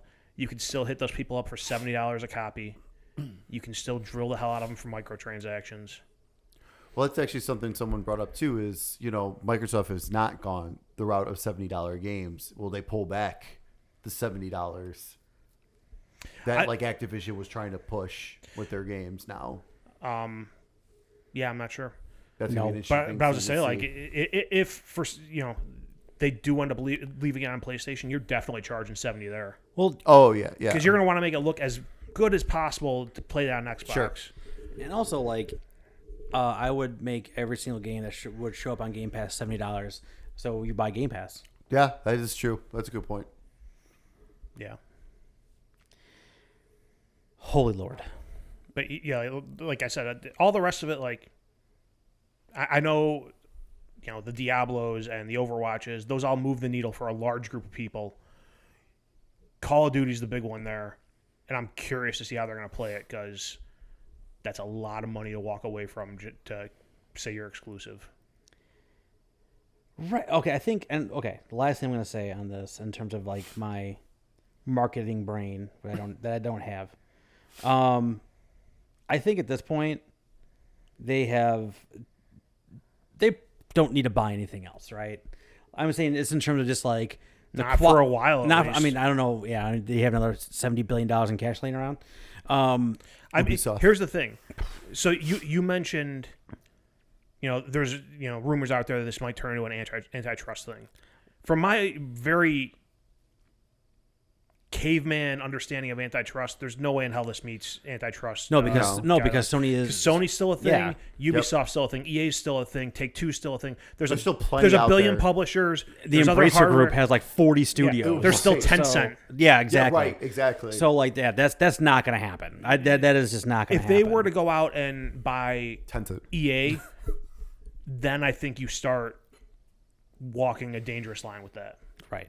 So I think ultimately what they do now is figure out how to let every person know that these games are available on Game Pass and only Game Pass. Right. And let them know, because, I mean, again, Call of Duty sales are crazy. Like, Halo Infinite was one of the highest selling games in December, even though it was on Game Pass. Yep. So how do you convert those sales into Game Pass monthly things? I think that is their next hurdle, is figuring out how to let everyone know, you can buy this. However, this monthly subscription includes all these things. Because I can't tell you how many times I've been in the store looking for the stock of next gen consoles, and I hear someone coming up, especially during the holiday, being like, "Hey, what's the difference between this Microsoft card and this Microsoft card?" Yeah, people really don't know. Yeah. And you can't put you can't turn over the card and be like, "Oh, here's what cards are they talking about? Is it like gold and Game Pass?" No, the Microsoft, the gift cards, for money. Okay. And then what's Game Pass? Gotcha. So, I think that's their next. I mean, it probably is if people are still asking it. Well, I mean, the holidays is one thing. Yeah, grandmas and grandpas and parents and they're asking questions, and they're never going to know that stuff. They're never going to want to know that stuff. It's unless you start buying out, every Super Bowl ad. I'm not sure how you're gonna get that message across to those people who aren't gamers. They're not at all your audience. That's what I'm saying. So how do you get someone who is aunt, uncle, whoever, mom, dad, grandma, grandpa walks into Walmart, they see Halo and they see Game Pass, unless they just stop selling box products. Which they won't. I don't think they will. Because there's no one at Walmart to walk in and be like, "Hey, you want that?" Yeah. The only way they're gonna do that is if they stop selling hardware. Right. Because you still have to account for a fact that a part of their audience really can't do Game Pass because of bandwidth restrictions, right, and home internet connections, and all that kind of crap. That's a good point. A whole bunch different. Yeah. Whether it's in rural America where they get dial-up Right. speeds on quote-unquote broadband, or a country somewhere that just doesn't have the infrastructure. Right. And also circling back to the whole launch of the Xbox One, when they're the whole how you were to share a game and licensing, all that bullshit. Again, the last thing I think Microsoft wants to do right now is sell a box game, because that box game gets played, then it goes back to GameStop or goes to a buddy, and someone else plays it for less, and they don't get any of that. You know what I mean? So Right. they got to figure out how to make that work. And again, I'm no marketing person, so I have no idea how they would do that. I have no suggestions for this problem. Right. I'm just trying to think how do you. I think they've been doing a good job of getting it there, because I think at first people did not grasp what was going on with Game Pass and everything, but I think people are really starting to understand, especially with the way the stuff they've been adding and everything. I think people are finally getting a better grip. The other thing too, of it. if you read around online, whether it's on Reddit or comments on Twitter, there are some people out there who just flat out do not want Game Pass subscriptions. Yeah. They want to keep their Xbox Live Gold subscription. They don't want to pay the $5 a month more to get all these games, because they say they're never going to play any of them, and none of them are in their wheelhouse. And I mean, it's the only way to get around that is be like, okay, we're not doing Live Gold anymore. Right. All we offer is Game Pass. They were kind of trying when they doubled the price, because that was their way of trying to get people off of that. Oh, wait, that was a mistake. All right, I have one suggestion. They need to just on all the first party titles on their box cover, they need to say included with Game Pass. Guys looked up the Halo cover. That is not on there whatsoever. Okay. Okay. Then it was what's Game Pass? You look up at the card, because the display is here with all the games. I look up over the card. Yeah, you could. Game Pass is $45 for 3 months. Halo is $60 right now. Yeah. Yeah, you could do that. Figure it out. Phil, call me. I'm for sale. For 67. Yeah. 7 billion. No, I'll take. You know what? 68.7 million. I'll take 500,000. You can. I want to retire. Okay. Yeah. Did we have this conversation before? How many millions you would need to retire? 2.5. Yes. No.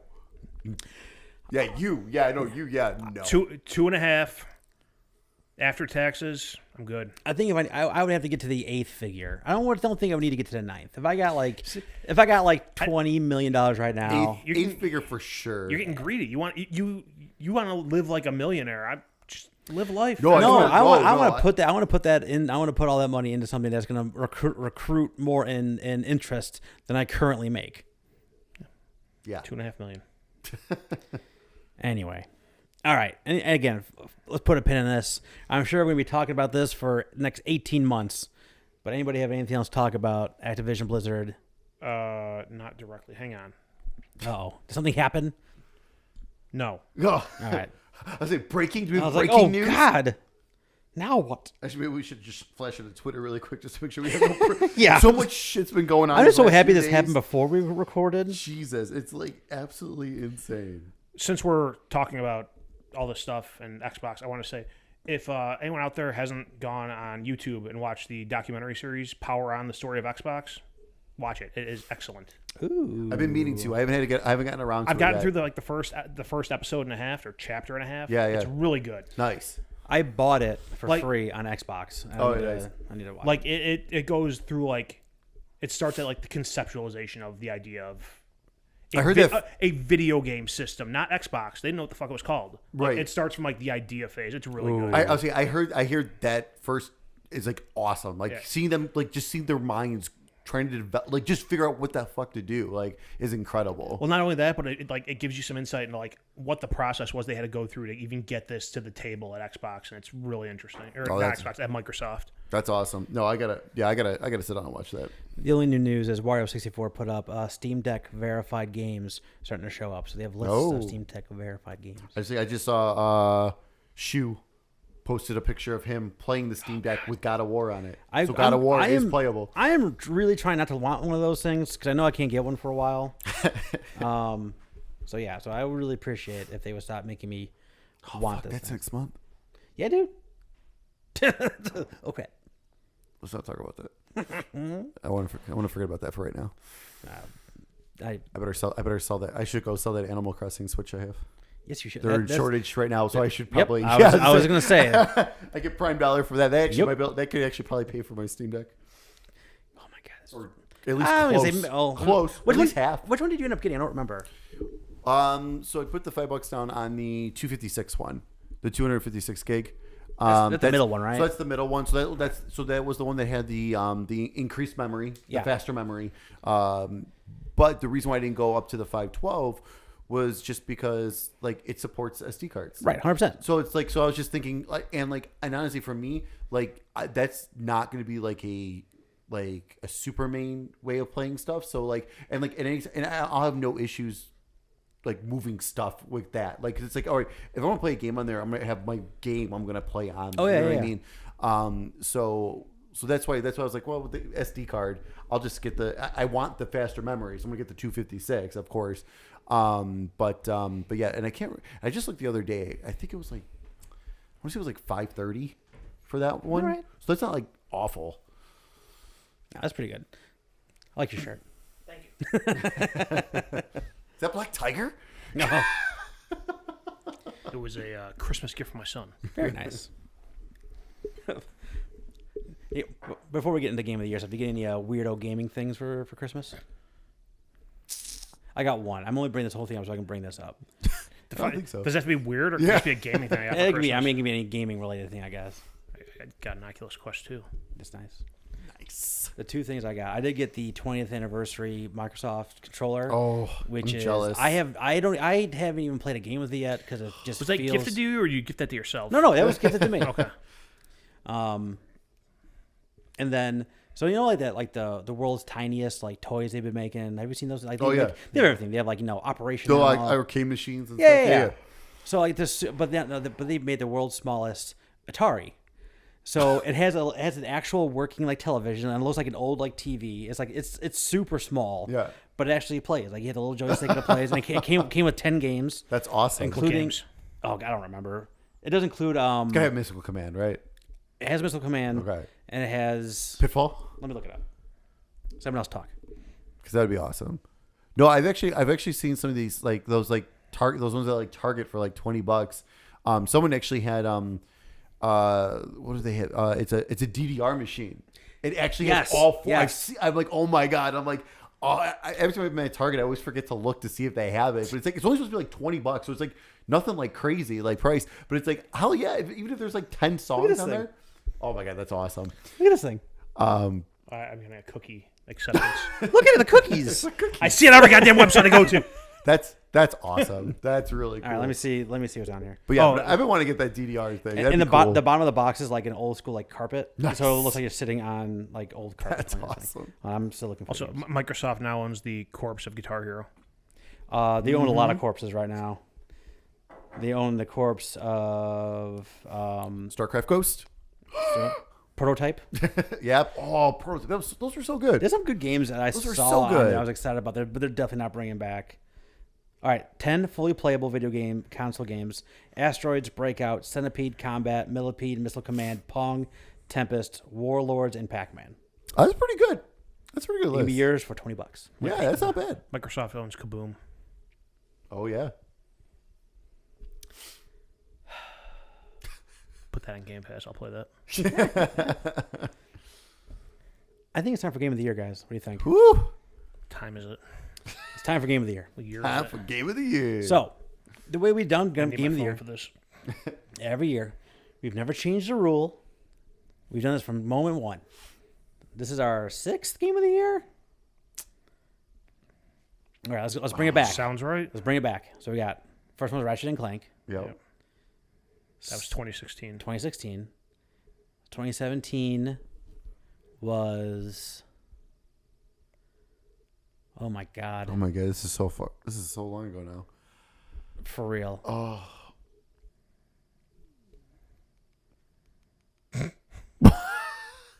I know 2018. I know 2018. So 2018 was Mario, right? 2018 was Mario. Mario Galaxy. 2019 was God of War. 2019 was God of War. Yeah.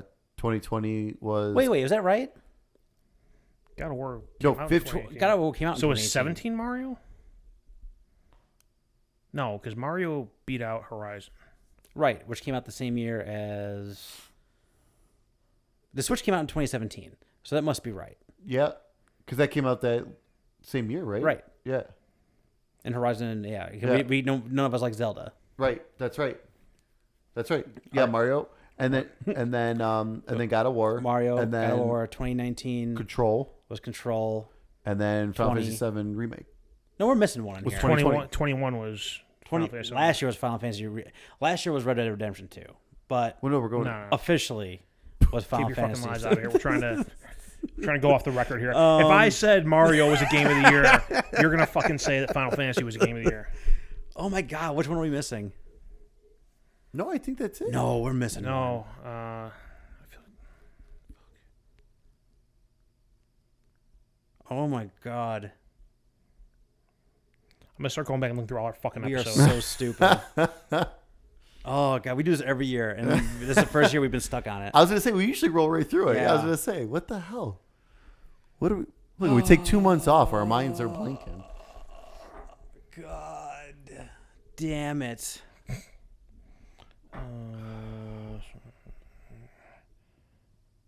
Oh, God damn it, we didn't have fucking thumbnails back then. And Oh, even if we yeah. would, even Yeah, if we we don't wouldn't put it on, I didn't didn't put it in the put it in thumbnail. there. Yeah. Fucking shit. That's 16. God of War 2018. 19 was Control, and 2020 was Final Fantasy VII Remake. So that's Right, this is that, 21. that's definitely that. That's right. You are correct. But where are we missing? Oh, right, this will be 2021. We'll go best games of 2017. Best games of 2017. Yeah. Okay. I'm sorry, audience, but we are not going past this until we remember what our game of the year was. You definitely don't spell it Hames. Hams of the year. GOTY. I'll never forget the day I was working at GameStop, and someone called me. Do you guys got that Morrowind GOTY edition? Yeah, I'm like, oh my god. we do just, Just for like you. just like the good old, 2017 would have been Odyssey. Okay, so okay. And then 2016 was Ratchet and Clank. 18 was God of the Year. Or God of War. God of the Year. God of the Year. It was God of the Year. He was God of the Year. God of War. 2019 was Control. Yeah, and 2020 was Final Fantasy VII Remake. Yeah. And then 2016 is Ratchet and Clank. That was our first one. So yeah, so this is our fifth one then. Really? Yeah. All right, fine. So the way we've done this for all those times, those very memorable times before, is we've all ranked our top 5 favorite games. We all have our own individual lists. We're gonna go through 5, 4, 3, 2, 1, and then we assign them points. So if I pick a game as number 5, they get 1 point. When I pick a game as number 1, they get 5 points. We combine the points together, find out what our cumulative game of the year is. That's why we've had some controversy in the past, Some regrets down the road. some regrets down the road. Well, me and Mike have had regrets. Steak apparently just He's looking. doesn't play old games after the fact.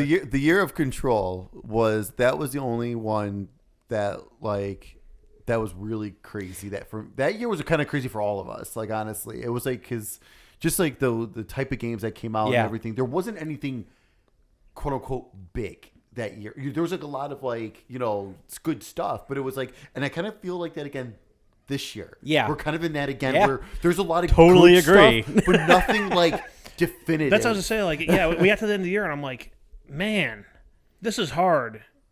And it's not because I had a ton of games that just blew my fucking socks off. I had a couple. I went back and forth on a few different things. We'll get into it in a minute, I guess. But I have no our regrets. I think the one that we regret the most. I was joking about last year with Final Fantasy VII Remake, but I think if both me and Art would have played, if you bumped our game of the year thing to February, it would have been Yakuza Like a Dragon by a mile, by a country mile. So I just really want to take that away from Final Fantasy VII Remake. 'Cause I hate the idea of that game. Have you even tried it? No, he still doesn't. I know. I don't play. I know. I don't play early access games. Yes, okay? you do. No, I don't actually. You played Telltale games. You bought We Happy Few. No, I didn't. I played that on Game Pass. Anyway, so This is gonna be my second year of not having the game of the year. I'm pretty positive as my number one.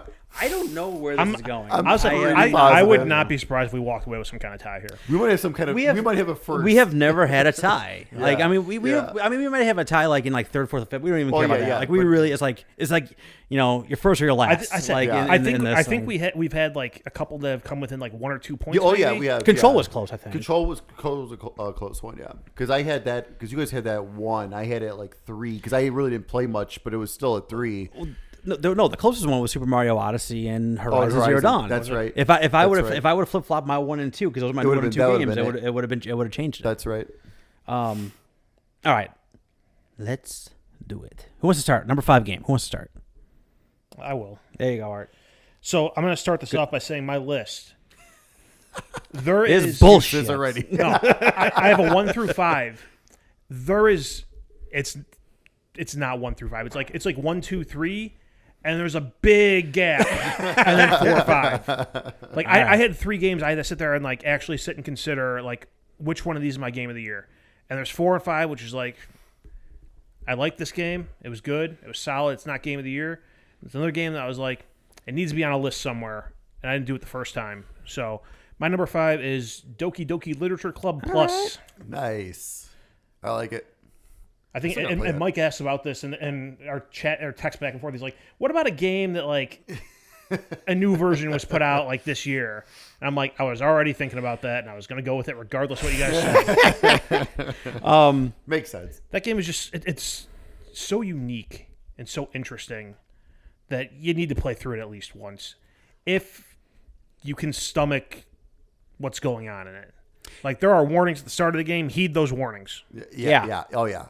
Heed those warnings, and then realize and stick with it. Yeah. Because heed this warning of stick with it. Because that's exactly how when we all played it that one time. Yeah. Oh yeah. I was the first one to play it. I'm like 2 hours and I'm like, what is going on? Then I got the hour 2 hours and 1 minute. I was like, okay. Both you guys stick with this. I was I think I played it, and I hit like the 2 hour mark, and I like texted the group. I'm like, "What the fuck is this?" Yeah, because you finished it before we did. It's you're like, just trust me. Yeah. Stick with it. Yeah, I knew it was funky. I didn't know it was that funky. So, no, that's a great pick. I didn't work on console. Works. Yeah.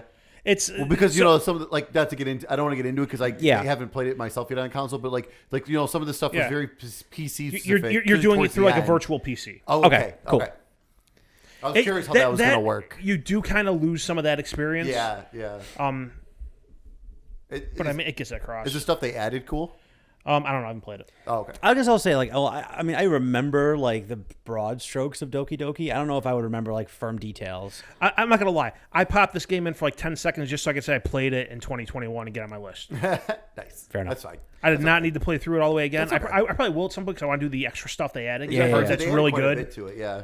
I don't hate you for it. But yeah, cool. Nice. All right, I'm gonna go next. So this because that's the way we're sitting on this couch, and I already forgot what my number 5 is. Oh. Okay.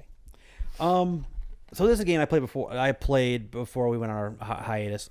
And I talked about it a bunch, and I was really trying to figure out if it would my number 5 was my thing that switched out the most, especially with the games I played. And when I was looking at my totality of my list, the number 5 spot I think had about 5 different games in it. But the Forgotten City is the one I want to highlight here. It's in the year of time loop games. This was probably one of the more unique ones because it does that clockwork thing that these time loop games do really, really well. It gives you a way to expedite things you already did, so you can do multiple things in one loop. You can really kind of manipulate the loop in many, many different ways, on top of it being a super interesting story, very memorable characters. There's 4 different endings, and I think most of them were pretty cool. And one was just I'm just going to mess around and try this. And holy crap, I could do that. And then I got credits, Nice. So it was a unique experience. And then when you look at the lineage of it being a Skyrim mod, and it used to be and it was a Skyrim mod in the Skyrim setting too. So they completely changed the setting for this thing and edited. And when they changed the setting, they were able to change the story a little bit too, talking about Roman society going on top of Greece society, going on top of Mesopotamian society, I think was the third one. It's been a while since I played it. So like just talking about like societies building on top of societies and like kind of like stealing stuff from other ones, and that was part of the themes and everything that went along with it. But yeah, I mean it was definitely something that was memorable. And like the canon ending, I think they actually call it the canon ending because they did like you mark off your endings as you go along, you get 4 different ones. It was like 10% way over the hokey factor. Like it was like this is way too hokey. Like in terms of just like 10% of that ending, but like some of it was pretty cool and how they kind of wrapped it all up and told the story. I thought it was neat. But what I definitely dug most about this game is, I watch a lot of like I sit in front of a TV all day for work, so I watch a lot of podcasts and things like that. And this did appear on some people's lists. And the ending that like 3 different people got, like how they got to the ending, I didn't do that at all. So like so there is pretty varied ways that you can get to one of the 4 endings, and like the canon ending, I was in the same spot they were, the same location they were, but how I got past that spot was completely different than I heard of any other one of the people that did it. So like I thought that was just super. That's cool. It's really like it's really special and unique in that way. So yeah, I want to make sure the Forgotten City gets its due on this list. Steak number 10. All right. 5. Number 5. Number 10. If there's no top 10 list, I'm leaving. That's not even gonna make sense on our list at all. Nope. He gets one. His first choice gets 0.2 points. Yeah. I'm sorry. That's all right. It happens. Yeah. So my number 5 is a game I played way back early 2021. That was Yeast 9. So How do you spell yeast? YS. How do you spell 9? The proper way. Y apostrophe S the number 9. That's what I put down. But yeah, no, this, I was a little worried about this game because like they released a demo for it, and I played the demo, and I'm like, God, this doesn't feel like this is weird. I don't know how I'm gonna feel about this. And then, then I was like, well, I'll still get it, and so just kind of go from there. I enjoyed the Yeast games, and but this one, my God, like. I think it took me around 40 hours. I think I beat it in like 2.5 weeks. Right. Like it was one of those where like every night I could not stop playing it. Like I was going to bed late. I mean, it was like every single night I was playing it for a good amount of time. Was it one of those things where you're like, I gotta go to bed? One more thing. Yep. I gotta do one more thing. Oh, 100%. I gotta do one more thing. Ah, shit, 3 hours have passed. I gotta do one more thing. Yeah, exactly. Especially with closer. this, because like honestly, like the environments were kind of bland, but they were big. So like sometimes you did take a while to get to certain places and stuff. So it was like, all right, I'll just do this really quick. Then I didn't realize that it was going to take me 20 minutes just to get there, and that's some kind of dedication or addiction or something. Because oh man, games with big bland worlds, that can be a deal killer right away. But I don't know, something about it though just kind of still kept me going though. Like good. You're right. It was something about it that it didn't bother me as much as I thought. Like normally, like usually that is not. It usually drives me crazy, but that didn't bother me at all.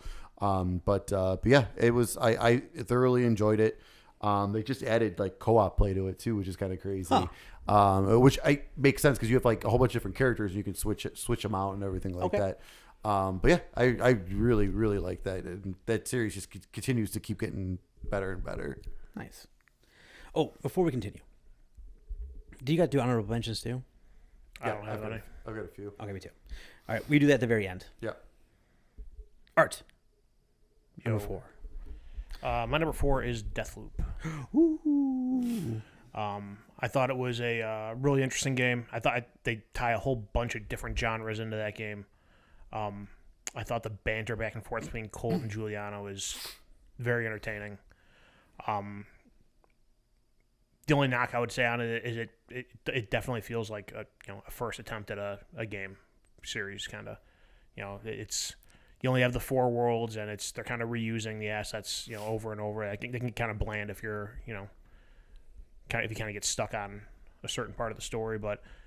The gunplay is good. You can play it stealthy. You can play it guns blazing. I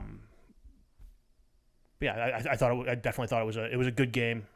It's deserves to be mentioned here. Was not good enough to be in my top 3 though.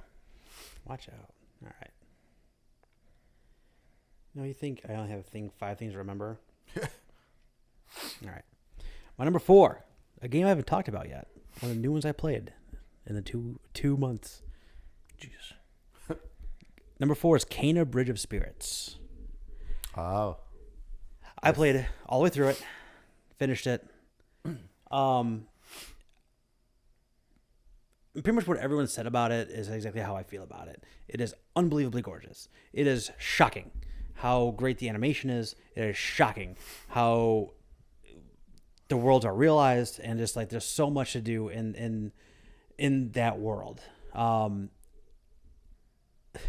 combat is really good. It is way harder than I thought it was going to be. Yeah. Yeah. It got me out of my seat a couple of times when I finished a boss, being like, yeah, you know, like it did. That is always like, that's like one of those things that like, when I do that, that's when I realize like I am in it. Like, you know, like it's like, that's like not too many games allow me to do that. That is how you realize that boss has kicked your teeth in a few times. And like, and the final boss has like stages, like, you know, like most final bosses do.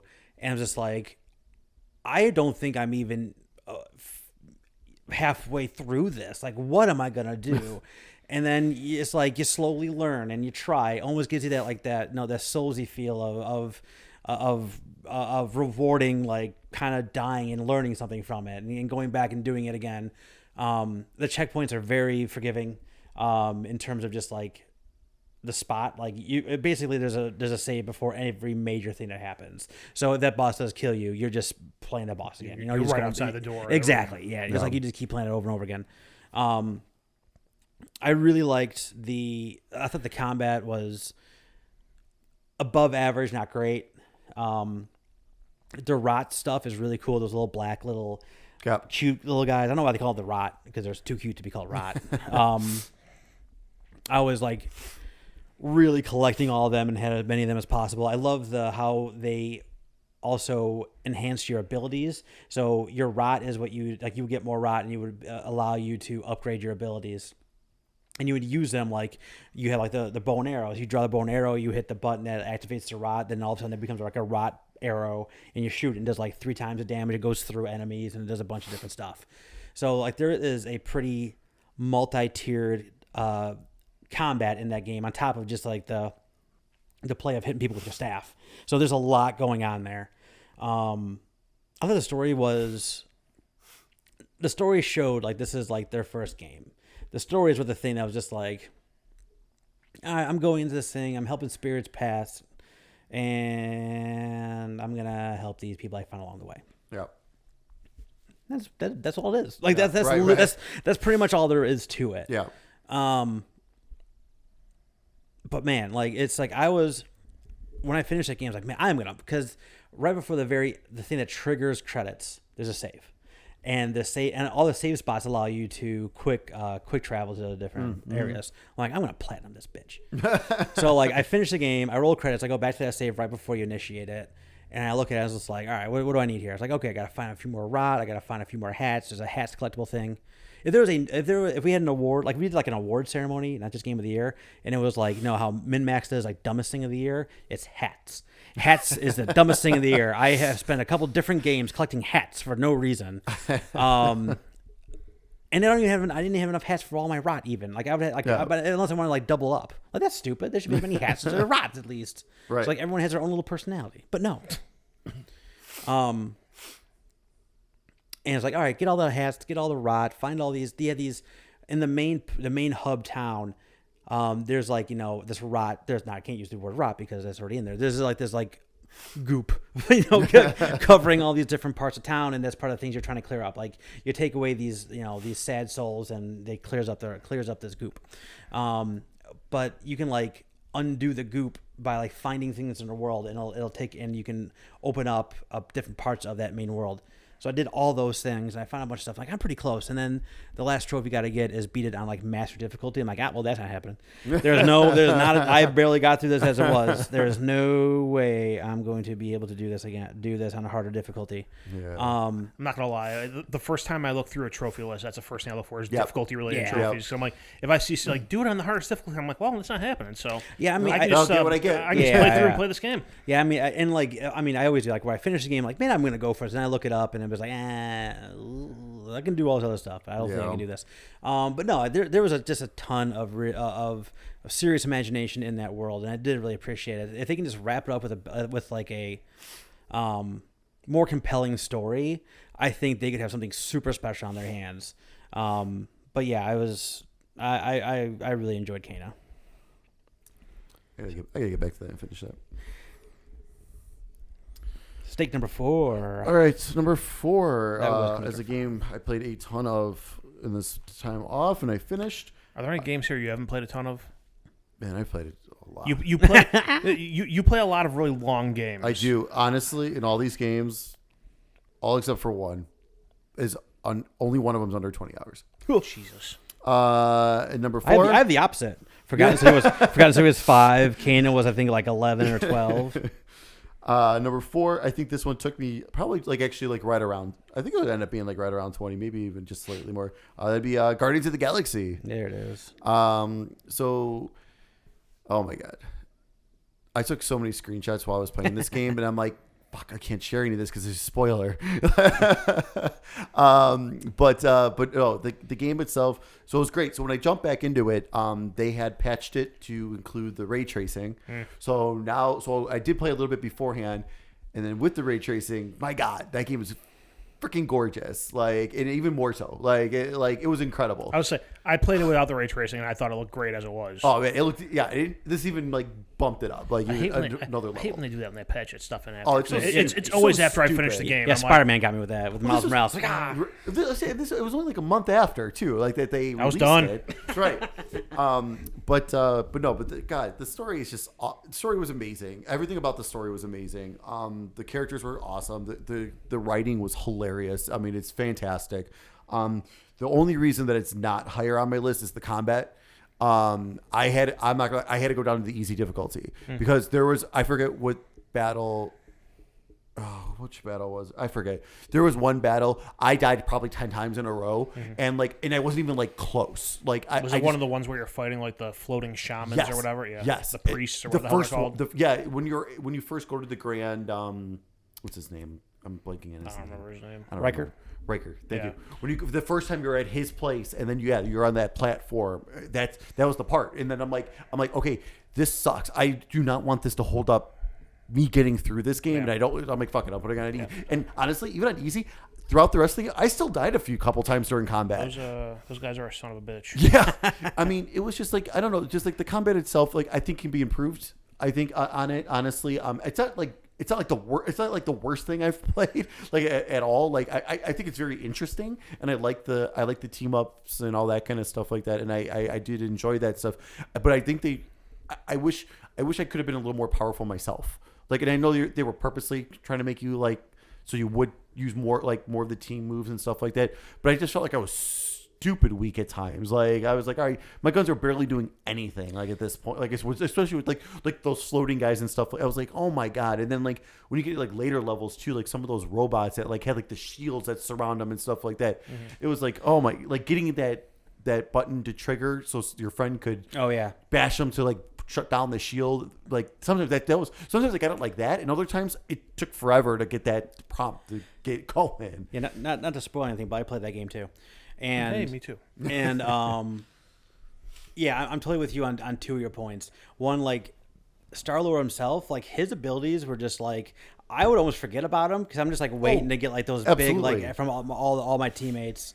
And two, like the team up, like the huddle thing is like the second dumbest thing of this year, but I loved it because it's like, all right, everyone get together, like, all right, we're gonna let's kick their ass, yeah, Waterloo, wouldn't it be easy if you, and it's like, it was just like, because it was just so stupid. Do you ever do one of those huddles and have it go like go wrong. Yeah, great job, Peter. And Are it's you like, kidding me, Peter? That's never gonna work. Yeah, all right, this is our leader. Whatever that's supposed to mean.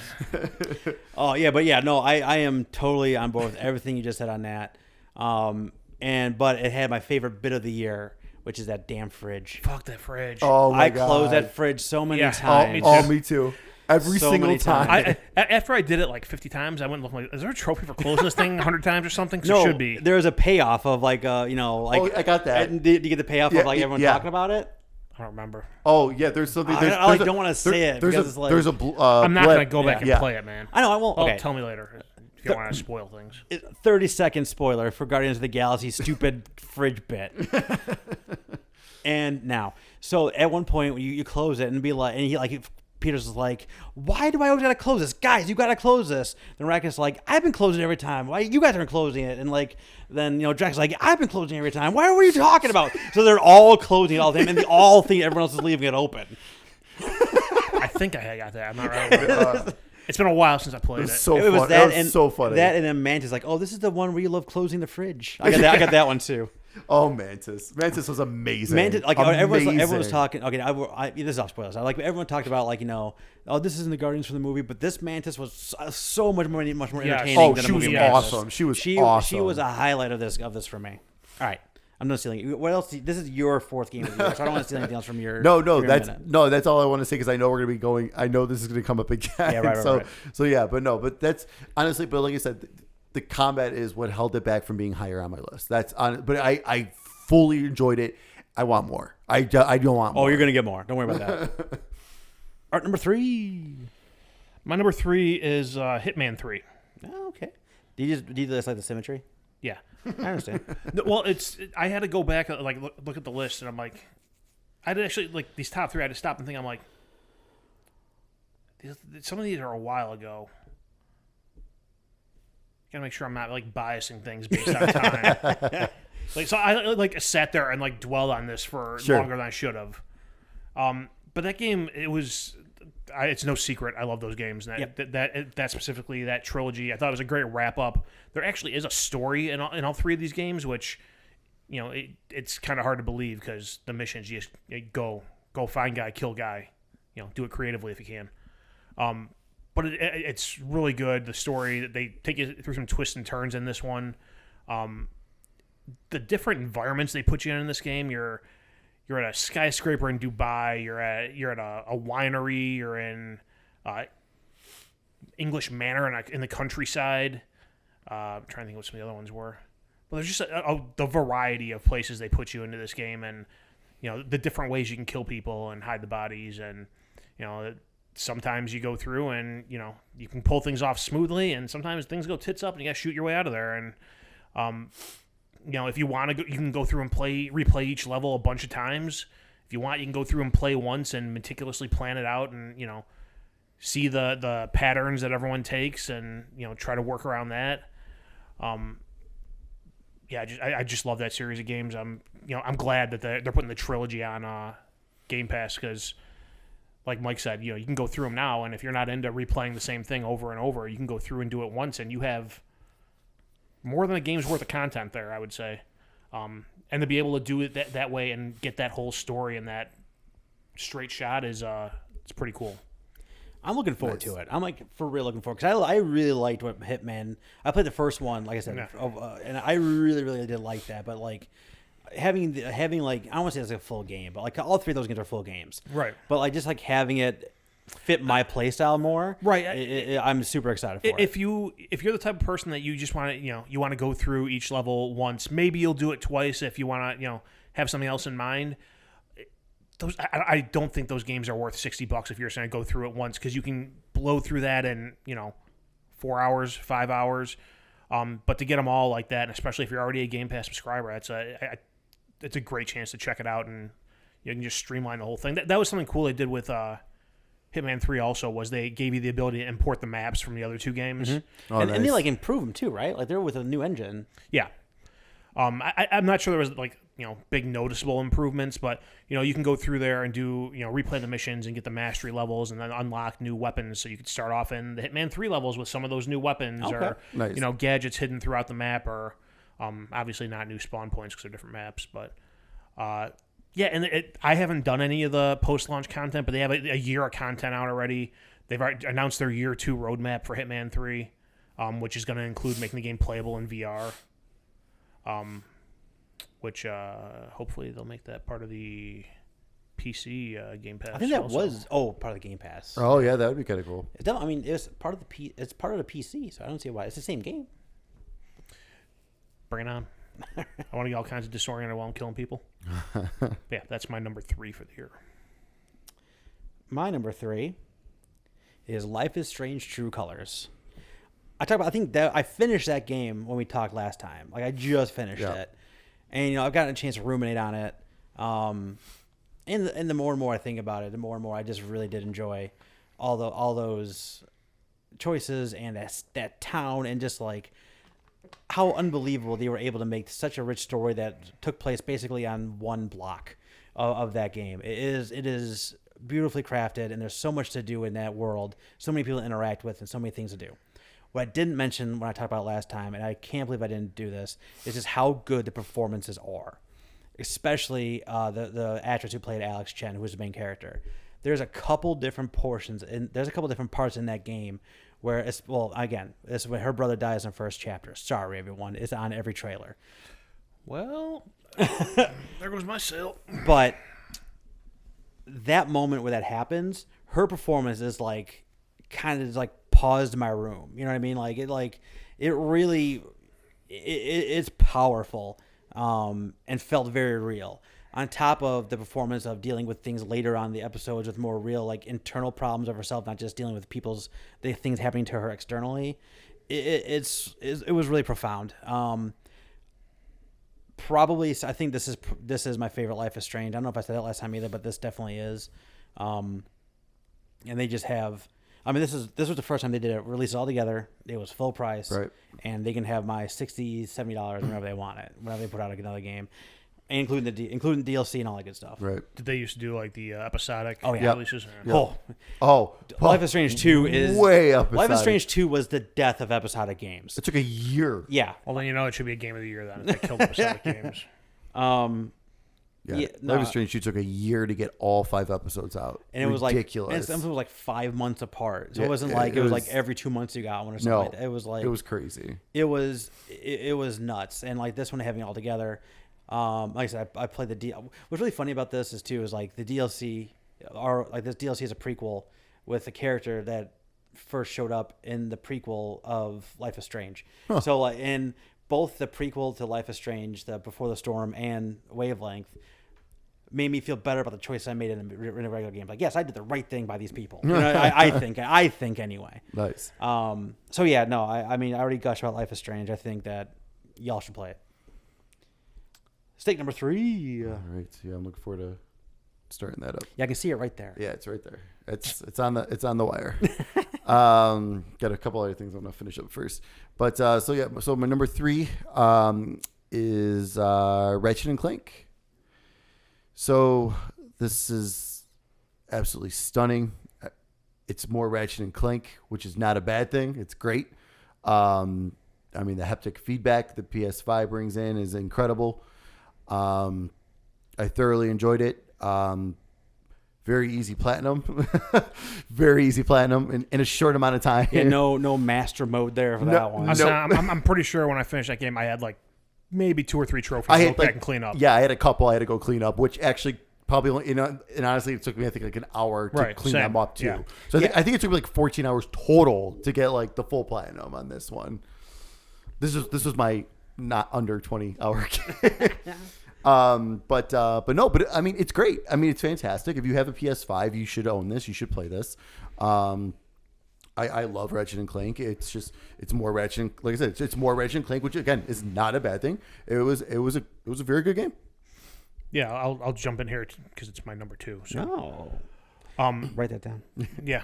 So yeah, prior to the release of the game, they were showing all the riffs and tethering through the riffs, and I think that was kind of oversold for its impact on the game. I feel like it was a little bit gimmicky. There is something to it in the gameplay. It definitely it's part of the game. You have to do it, but the way they advertised it ahead of time made it sound like it was this game-changing thing, which, I think I was overselling it a little bit. Outside of that, though, I thought the environments were gorgeous. Everything in the game was beautiful. I think I played it on resolution mode. You fool. And even when I got swarmed with enemies, I don't really think I saw much, if any, choppiness or slowdown or anything. So, when it comes out this early in a hardware life cycle, it's meant to be a showcase of the hardware, and I think it did a great job of that. It didn't feel like a tech demo like sometimes those games that showcase the hardware can be. It felt like it was more Ratchet and Clank, and it was good. They introduced a new character, which was two new characters actually, which I thought was great. That it didn't feel like forced down your throat, and a lot of people were, people talking about games always find something to complain about. Oh no, they're forcing a female character. It wasn't that. It was a fine character. It wasn't, we're gonna put a female character in here because female should be represented. It felt like it fit in the game, which I think helps a lot. Well, it's nice, and they can also potentially expand it, give her her own game, and you know what I mean. Like they could do something like that, and that would be great. I'd be okay with that. Yeah, I mean, it's representation's good, but like the forced representation in games, any media, it never really feels good. But maybe they can do have that halfway sequel with Rivet, like they did with Miles Morales and did with Lost Legacy. Yeah, that would be awesome. I'd be all for that. There you go, Inside Man. It's a free one. I don't think they need it, but they got shit covered. I'm not worried about Inside Man. They got some stuff to do. They'll be fine. But no, I thought it was a great game. Obviously, if I have it as my number 2 game of the year. Okay, well, I guess it's back on me now, isn't it? Yeah. Chop, get to work. My number 2 is Death's Door. I loved that game. I've heard. Yeah, it was one of the things, it was on sale. I was like, hey, guys, the game's on sale. You should play it. It's downloading right now from Game Pass. It's on Game Pass. That's right. I paid for it. Ha! You should suckers. You want to stop right now and just play it? It's like there's on 2 games on my list. Like the Forgotten City, I bought it, played it, beat it. The week after it shows up on Game Pass. This is a little bit later. It's a little bit later. Yeah, but I'm not mad about either one of them. It's how much I liked it. You know what I mean? Right. If that's not like a ringing endorsement, it's like I could have got this for free if I just waited. But Death's Door, I love the combat. I love the vibe. I love the weird overarching fake government agency type thing that they had when what the Crow works for. Super interesting characters. Once the game really starts to sing when you start figuring out all the visual clues the game gives you. You can finish that game without looking anything up if you understand what those clues mean. Be like, oh, that door is glowing, so that door means there's something in that world. Or those little pillars, those little statues usually mean that there's a weapon upgrade somewhere around here. So I'm gonna start hunting that down. Or just after you finish the game, there's even an ultimate ending, a super ending at the end of it.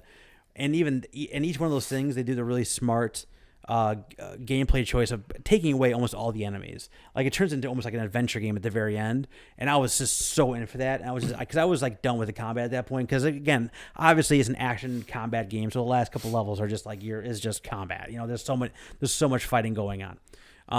So they kind of took a little bit of that away to give you the chance to explore this new version of the world and find all these different things and find these. I think they're either books or tablets. I forget what it is, to collect all those, just like you were collecting all the other things in the game. The hint system in the game even gets to a point where you go to there's a soup shop, and you find about maybe 2/3 of the way through the game. You go to that soup shop. You're like, oh, you look hungry. Let me get some soup. And the guy who owns the soup shop is a mannequin that's being controlled by a squid on your back, and he's manipulating you. He's like, "Oh, don't!" I mean, and he's all funky and looking all crazy, and he's like, "Oh, what do you think about the human thing?" Just trying to really play off he's a human being. But then as you're eating, he'll be like, "Hey, I got this hot tip that there's a statue over by this thing that you should check out," and you go do that in that world, and you find the health boost, or you find the magic boost. There's so much about this game I absolutely adore. Almost 100% of it. The only thing I forget what I didn't 100%. There's something that was just I'm not doing that. One of those things there's no need for me to. I would have had to find and kill 200 more enemies or something stupid like that. I'm not doing that. But outside of that, like I said, I collected everything I could have collected. I got every bit of story I could have got. I touched every bit of that map. I would have liked them to have an actual map you could have looked on. That would have helped a little bit. But overall, Death's Door really did so many things and felt like, we talk about like, oh, this is just like when I talk about Kena, like this is their first game. Let's see what they do next time. Titan Souls is from the same Acid Nerve, I think is the name of the developer that made this. Like that was their first game. I was a big fan of that, and this is definitely the next step in their evolution. I don't know if they can make a Death's Door 2, but wherever they do next, I'm on board with. That's how much I absolutely love this game. So nice. Yep. Death's Door number 2. Steak, what do you got? Number 2. All right, my number 2 game I talked quite a bit about throughout the podcast, Tales of Arise. You did talk a lot about that game. I talked a lot about that game. I was constantly playing that game. That game took me like 80 hours, almost 60 hours, I think. Yeah, it was just so good. The story was great. The visuals are amazing. The Tales games have always kind of had like an anime kind of style to them, and it took that style to another level. Like it actually felt like you're watching an anime kind of like level. Describe to me what you mean by taking it to another level. It looked like because a lot of these other games that would do like like last gen and everything, like the animations and stuff like that, you could tell it was like, I don't know, it just wasn't smooth. It was like it wasn't as good as the anime. Like it wasn't like, you know what I mean? Like you could see, like, even if you didn't watch anime, you just know, like you could just see, like it's like, all right, this isn't like I'm watching a show or whatever. So what you're saying is they made it look like the South Park games. Yeah, right. Yeah, exactly. Like, but even on another, I feel like even above that. I don't say that as like taking a shot at it. No, those not South at Park all. games, it looks like you're playing an episode. Right, it looks like you're watching the. Yeah, exactly. I'm just trying to get. Yeah, absolutely. No, a point of relation in my brain. Think that, but even like more sharper than even that, and then also too, like I didn't know if you meant by over the top, like they gave him even bigger eyes. No, not like giant tits, huge tits. No, they're pretty normal. For anime style. I would say like standards, for what? Pretty Yeah. normal. Okay. All right. That makes sense. But like this game, like also too, like sometimes the combat got absolutely insane, like with some of the special moves and magic and everything going on, and no slowdown like whatsoever while that was happening in the middle of combat and stuff. So like that was super impressive and everything. So yeah, everything about that game was just. It was what I was hoping it would be and more, and I was just so happy the way it turned out. Wonderful when things deliver. Like, yeah. Oh, I know. Because that one too. Like they delayed it. Like they were like and then it was like one of those where it's like, okay, you haven't shown anything for a while. That kind of like makes you, it always makes you worrisome when they delay it and they haven't shown anything in a while. It's like, all right, what's going on? Like, and it totally paid off. All right, before we get to our number ones, let's recap, shall we? All right. So Art. Yo. Number 5, Doki Doki Literature Club. Number 4, Deathloop. Number 3, Hitman 3. Number 2, Ratchet and Clank Rift Apart. My top 5 so far. Number 5 is Forgotten City. Number 4, Kena Bridge of Spirits. Number 3, Life is Strange True Colors. I think I have the most words on my games, just for the record. Number 2 is Death's Door. Steak. Yeez. 9. Guardians of the Galaxy. Ratchet and Clank Rift Apart. Number 3. Number 2 is Tales of Arise. So we have... We're all over the place. We are at the precipice. Yeah, we are. I don't know if we are. I think I know where this is going. Yeah, me too. I was just saying, so far it's shaken out pretty much as I expected. There's 1 or 2 games that there's overlap, and there's a whole bunch of random shit from all of us. Yeah, and I think we might be heading into some nonsense here in a minute. Nonsense? Uh-oh. Uh-oh. Art was number 1. My number 1 is Guardians of the Galaxy. There it is. Everything Steak said about that game, I agree with. The story was great. The characters are great.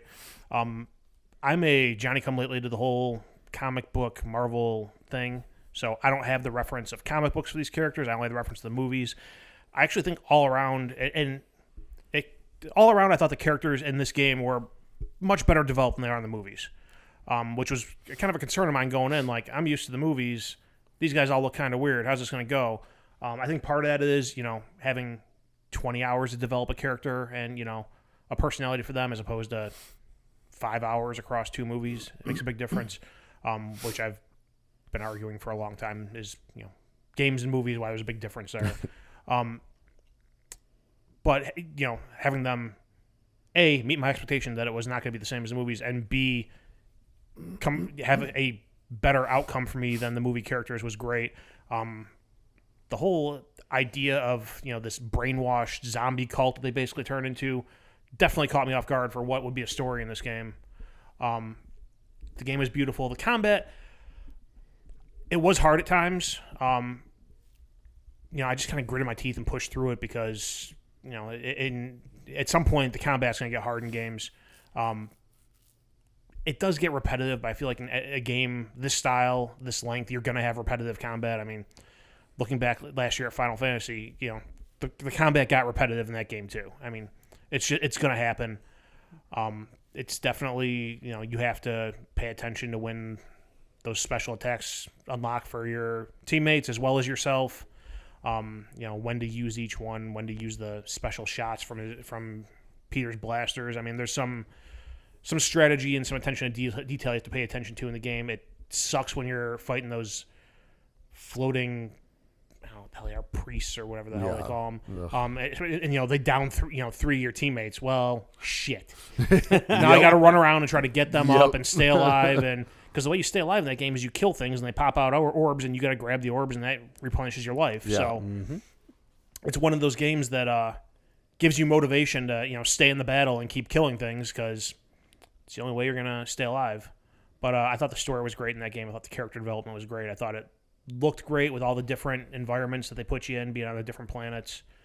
I thought it was a really good game. I hope they make another one. I don't know how they were able to make the banter not terrible. Oh, not agreed. terrible, not repetitive. Like engaging and funny. Yeah. How in the world? I think there was...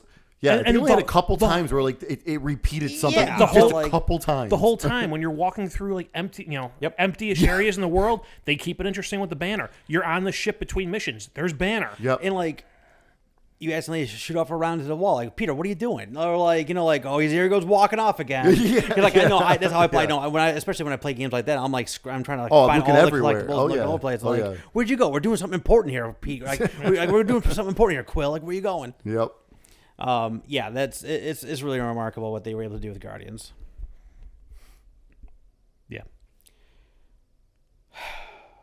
I was and that's a game that made me sit there and think about do I have a recency bias going here? Because Hitman and Ratchet were both February games, and I played that in November, December. I'm like, this game was really good.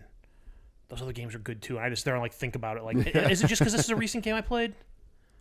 I made that mistake with Mario Odyssey is a great game. Horizon's a better game.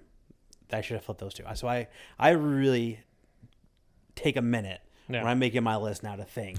All right. Yeah. That being said, I have some recent games on here that I played recently, but I really man, no, these had either something special to me or a moment or whatever.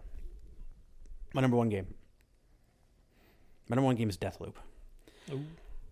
Art was right. I was going to like that game. Wow. So,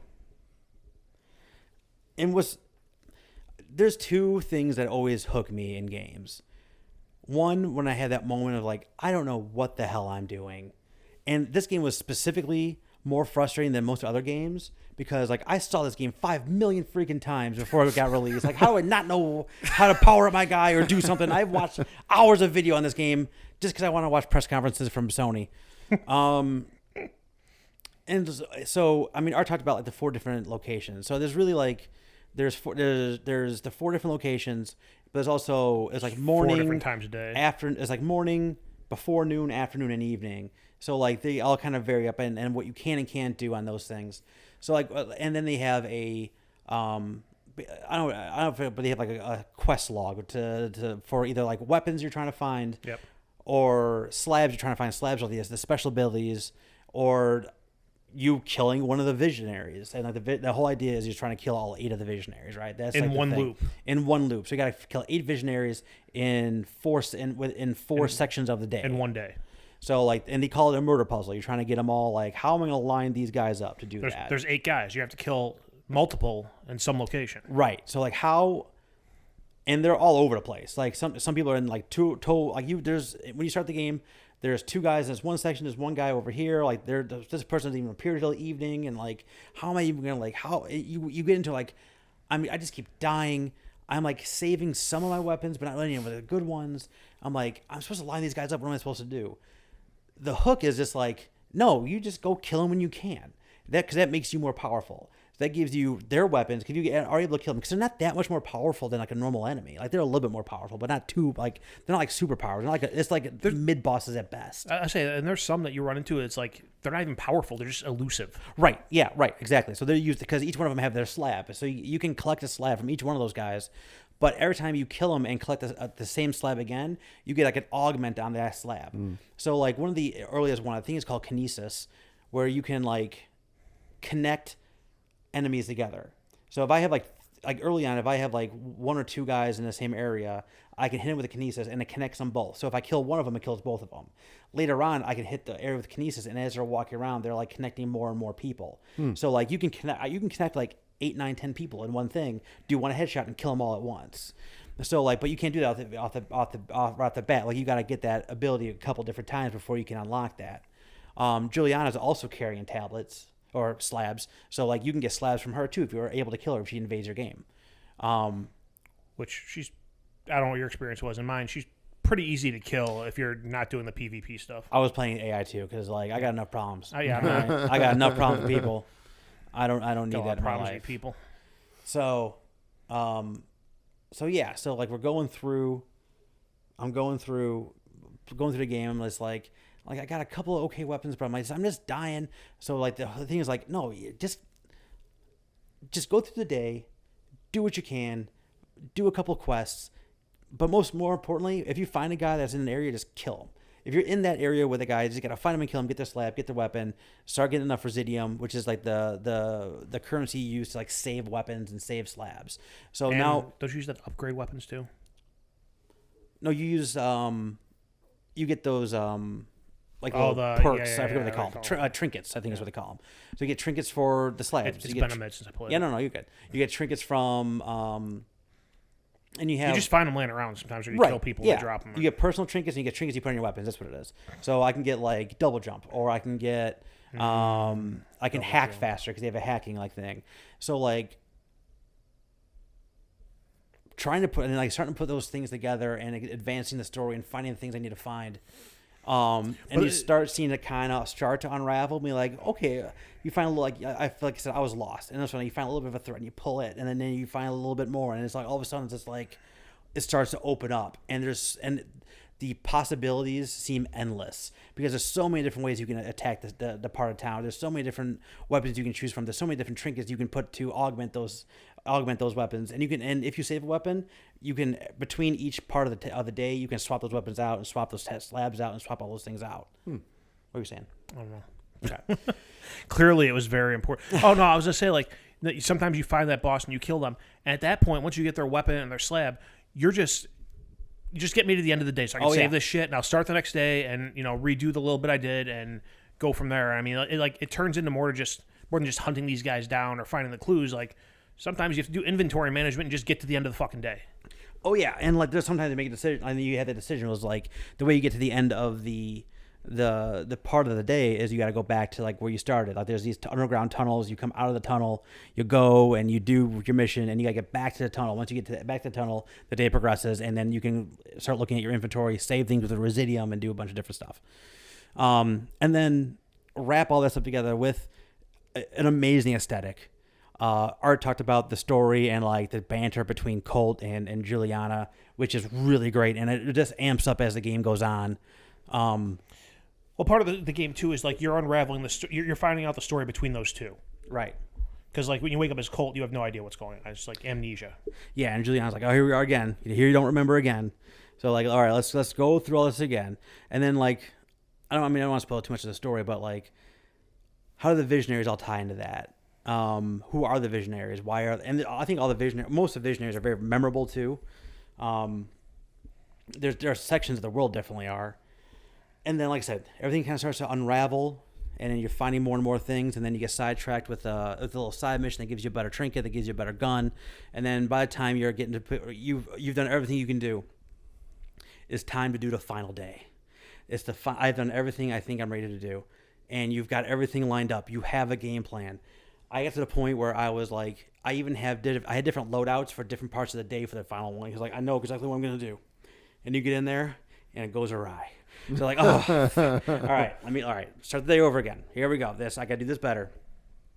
Then I had my final run. The first 3 parts of my day, mow through it. Like I am just a machine because I have gone through this. I've killed these people multiple times. Like I have got this. I am mowing through this. I get to the evening, my last section. I'm not gonna spoil anything, but I get to like the last section of the last visionary. Mm-hmm. Juliana's invading your game. I'm like, son of a bitch. Fuck. So I don't have time to deal with this right now. So my stealth plan is awry, totally awry, but I'm still alive, and I somehow like separate from Juliana, and the last I killed the last visionary in just like the dumbest way in terms of just like it was purely reactionary. It's like a Hitman mission. You had all planned out. And you end up just shooting the guy in front of a crowd of people. So I'm just like purely reactionary. Like there's no way I would have planned that in a million years. But like, oh man, okay, they're all dead. And I turn the corner, Juliana drops right in front of me. And I thank God had my shotgun handy, blew her away, and I just hightail it to the tunnel so I can get out of there. Yeah.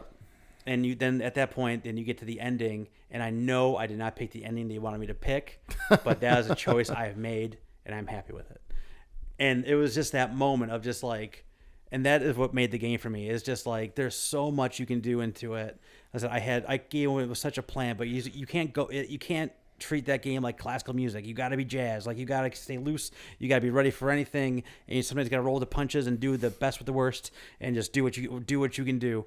And that last run for me just worked out. So like that is a primo thing for Mike. If you make a memorable moment in a key part, that's why I like Death Stranding so much. 'Cause I always talk about that, and that's why I really really love this game.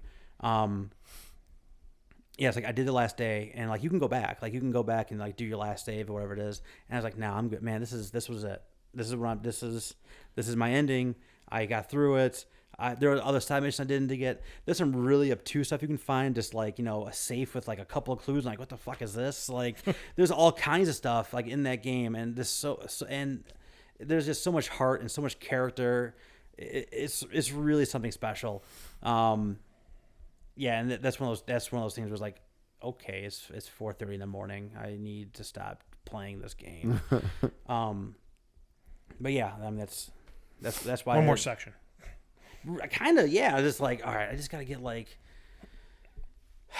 all right, let me just kill this guy one more time. It's like one more day, and then I'll save my stuff and I'll go to bed. Yeah, it's like I don't know how close I am, but I feel like it's like, this visionary. I had a couple of where this visionary killed me like 2 or 3 times because I could not figure out what to do in her level. Yeah, and then I kind of came across something. It was like, oh my God, this is the answer. Nothing points. Like, yeah, and like they do a very good job of, they do 2 things really good in terms of like getting the player to move along. They point you in the general direction of where you need to go, but it doesn't tell you, pinpoint you where you got to go. And what I loved about this game, but I hope a lot more games do, is like when you pick up an audio log, like you pick it up, it gives you, not an audio log, like something written. It would be long, but then like off to the side, I'd be like, here's the gist of it. Here's the stuff you need to know. And you never have to read all that stuff. If you want to get into it and go nuts, you feel free, you can. But it'll tell you the important stuff, like a little thumbnail. But like, here is the cliff notes of what this thing says. So between those 2 things put together, like it gives you enough information that you can solve any puzzle as long as you give it enough time. So yeah, it's really something special. So you mentioned the one part about they kind of point you in a direction, and it's up to you to find what's there. I remember one time I was playing that, and I like snuck into an area where it's like filled with enemies, and I'm not supposed to be there very obviously. And there's like a door between me and this next room, and I see a enemy just pacing back and forth. So I'm like, all right, I'm gonna get this fucker, and I timed it. And they walk past, like the door had a window on it or something. There was a window right next to the door, and they walk past. I shoot them in the head as they walk past. And I go in there and I get the Juliana calling or whatever. It's like, oh, you killed a visionary. I'm like, didn't know I was a visionary. Not even what I was here for. I just saw someone walking past the window and they had to die. But yeah, like there was in my final run, the 3rd section of my final run kind of was the same thing. It was just like, all right, I know what I need to do. I got in there. It was a little bit messy, but I did what I needed. But somehow I activated what I needed to do, so I'm out of here. And it's like, you've killed the visionary. Awesome. Yeah. So yeah, there's so many different iterations of what you can do to get that perfect day.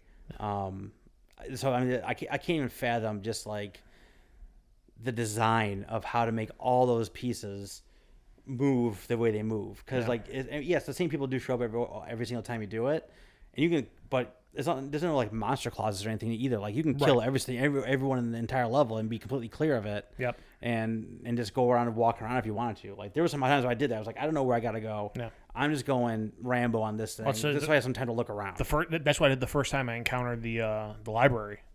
Oh yeah. First time I encountered that, like I think I jumped in through a window or something. And there's a bunch of guys around. I'm like, well, I see a gun there. I see a gun there. I see something else there. I'm like, he must have gone there. Everyone's got to die. Yes. That's the only way I'm able to investigate all this stuff, this loot that's laying around that I need. Yep. So yeah, it's like I said, it was. I don't want to say it surprised me. I knew like a lot of people liked it a lot, but I'm surprised I liked it as much as I liked it. So I'm not. Insert insert Nate Diaz gif. Art was right. Motherfucker, I ain't surprised. I was right about that. I was right about Returnal. I did not like Returnal. Yeah, it did. It was. Returnal to me felt like the games they normally make. Yeah. Just in like 3D first person shooter. Yeah, and I know because you look at the attack patterns, it's still like you're doing like like one of their normal like arcadey style games they used to do. It's just first person shooter now. Stake number 1. All right. My number 1 is a Final game. Fantasy 7 again. No, actually, a game that none of us have discussed yet. That would be Psychonauts 2. Man, I finally sat down. I was seeing it was up for a ton of awards and all this kind of stuff, and I hear there was a lot of chatter on Twitter about it being, forgotten and being, just should had more attention. So I was like, all right, well, let me load this up. And my God, that game was so awesome. Everything about that game was fantastic. I beat that game in no time. The art style was excellent.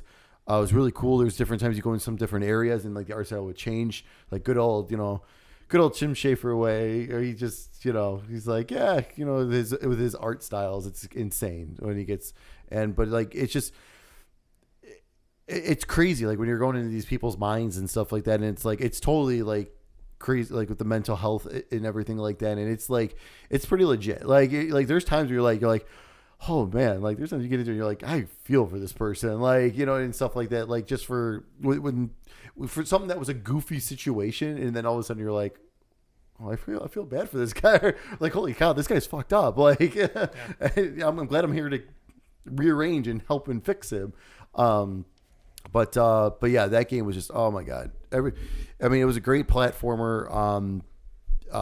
Didn't do like anything too crazy different. Like some of the powers you had were great. But yeah, it was just, it was so good. It was so good. If you've ever, it's on Game Pass. So if you haven't played it yet, check it out. I think it was phenomenal. I did not play the first one, so you don't have to, there was definitely some references to the first one. I could tell at times. Like I was like, I'm like, oh, I bet you that's from a reference to the first game. But not a big deal. Like it doesn't affect your game playing the second game. It's one of those where you just understand a little more. Yeah, I'd say it's one of those where you'd get some more enjoyment out of it if you played the first one, but the second one it's still fine as a standalone. Right, exactly. Like it's like the same thing. Like as I'm playing, go through like Lost Judgment. There's times where like some characters are showing up from the first game, where like for me it's like, oh hey, look, it's this guy, he's back. Yeah. And for like anyone else, you're fine. Like just keep you'll pick right up. You're good to go.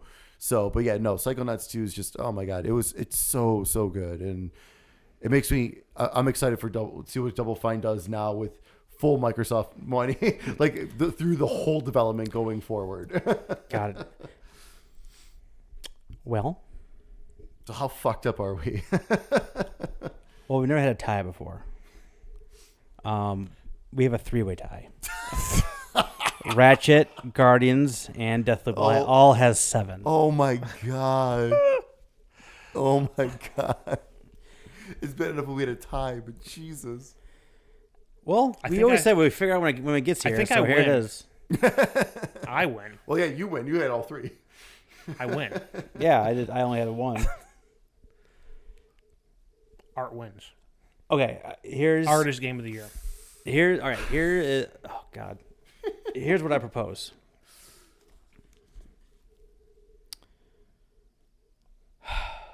Death. You propose death? Nay? Can I vote nay? Okay, that's one nay. All right, I think. All right, looking at the lists. Guardians and Deathloop both got a number 1. The highest Ratchet got was number 2. So I think we've narrowed this down to Guardians and Deathloop. Okay. Does that make sense? Are we trying to get one here, or are we just calling it a tie? No, we're getting to 1, motherfuckers. We can't have a 3-way tie for Game of the Year. Give a 2-way tie. We can't have a tie for you. That's games. It's game of the year. We are not. GOTY, got not gobsty. Exactly. So Games of the year would still be GOTY. Shh, I don't like it. Gazoti. Snoop Dogg, is that you?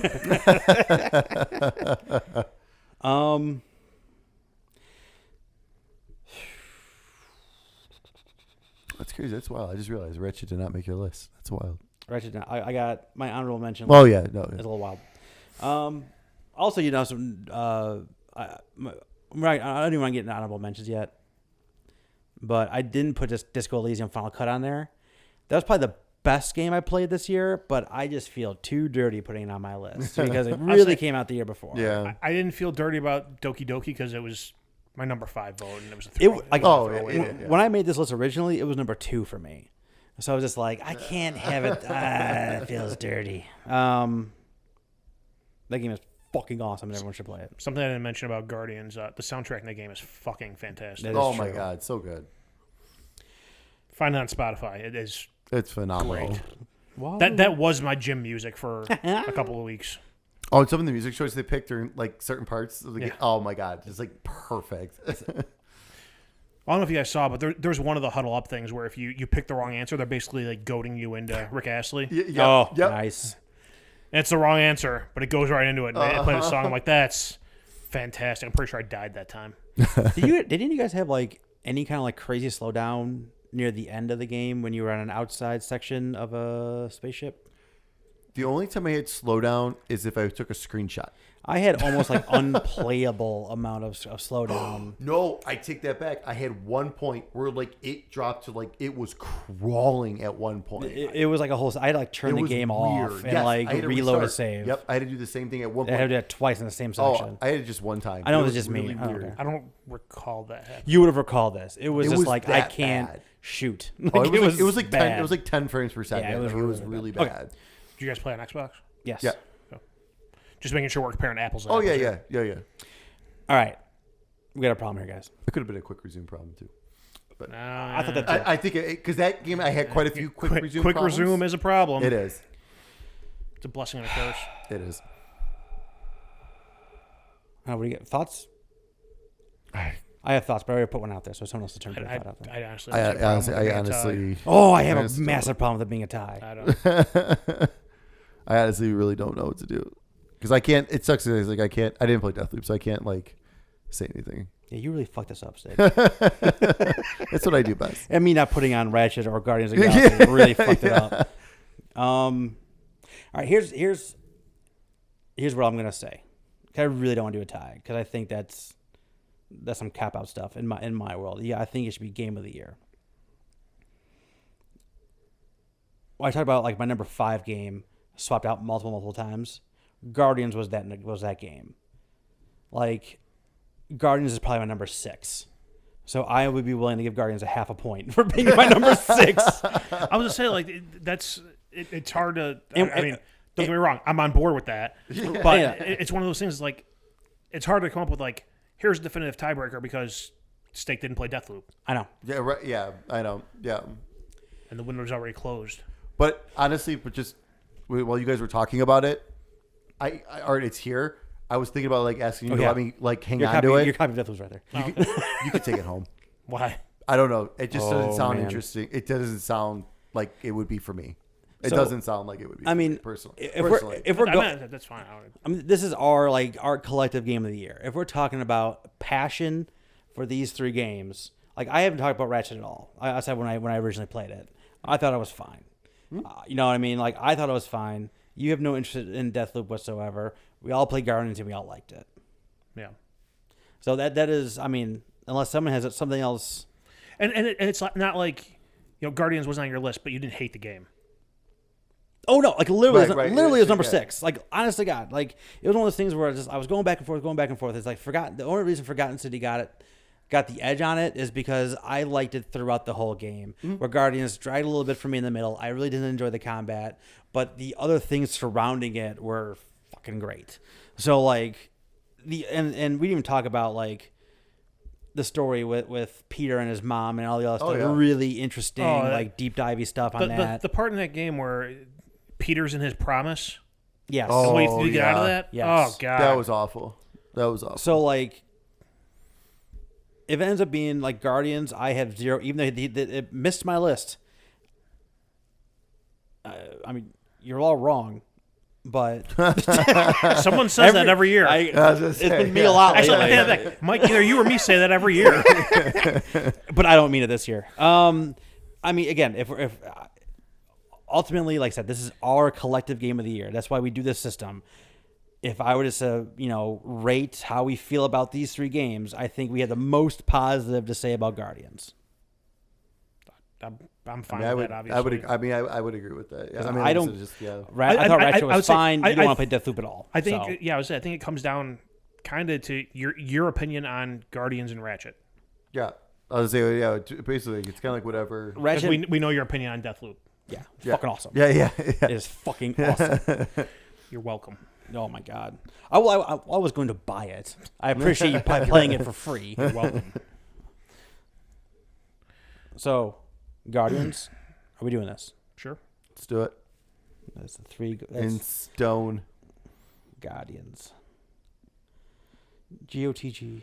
Guardians of the Gods. GOTY. Gardeners of the Galaxy. GOTG, GOTY. Dog report item. Oh, God. Oh my Dude. God. Dog Every report time item. Drax was, I was cracking up. Yeah, that's... Oh my God. So good. The writing is just incredible. Oh. I'm exhausted. That was a thing. All right, everyone. God, that needed to be... God, that combat just needed to be a little bit better. It was so much higher on my list. And honestly, I think, again, we talked about this earlier. This is their first game. Right. This is Guardians of the Galaxy 1. It's a known property. If they can somehow continue the projection of the story, like the trajectory of the story, and include like the better fighting system. Yeah. I would say Yep. like if they could even just change the fighting system to be the Final Fantasy VII remake fighting system, where you can actually change to the other characters and fight as them, Right. instead of just issuing them commands to launch their special attacks. That would be awesome. And you could still... Because that brought a lot of diversity to the characters in Final Fantasy VII. Oh yeah. And the way you fight, Tifa's all speed, and Right. Barrett's got his shooty stuff, and Yep. That would be cool. That'd be awesome. All right, let me run through my honorable mentions real quick. So I already talked about Disco Elysium. Madden 22. Guardians, I already said that. Ratchet and Clank, already said that. Little Nightmares 2, definitely would if I had a top 10 list, it definitely would appear on that. Steak, I don't know what. Have you played either one of those games?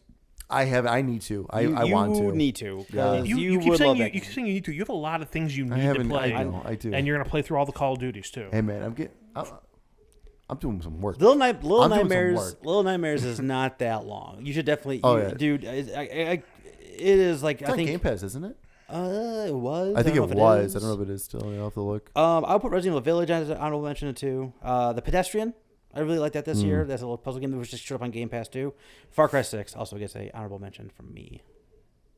Or do you have any? You said no. No, I don't have honorable mentions. I have biggest disappointments of the year, and it's EA. I don't, man. Can't. Okay. Even like I got NHL for Christmas. The gameplay in that's fine. There are presentation issues in that game. Huh.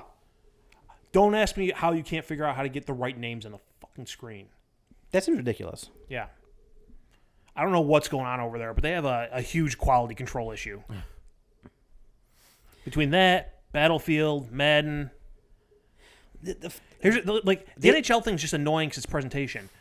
Battlefield and Madden is they broke the game. There is a common thread with all those things. That's Frostbite. Frostbite sucks, man. Frostbite's terrible. Man has a tailspin since they switched over to Frostbite. This is the first NHL game that they had Frostbite in, which I guess it ran fine, but it has a bunch of shit like that in it. Yeah. I'll say, the gameplay's fine. It's NHL. The ice looks great. The ice looks incredible. Yeah. It looks. You see like the wear and tear like throughout the period, and then the Zamboni cleans it all up, and you start fresh. And next period, more wear and tear on the ice. You see shadows and lights. Looks great. Yeah, it's not good. It looks good, but and like I said, the gameplay's it's fine. It's NHL, but somehow they found a way to mess up presentation stuff. And also, I don't know if it's them or Xbox, but quick resume, just turn it off.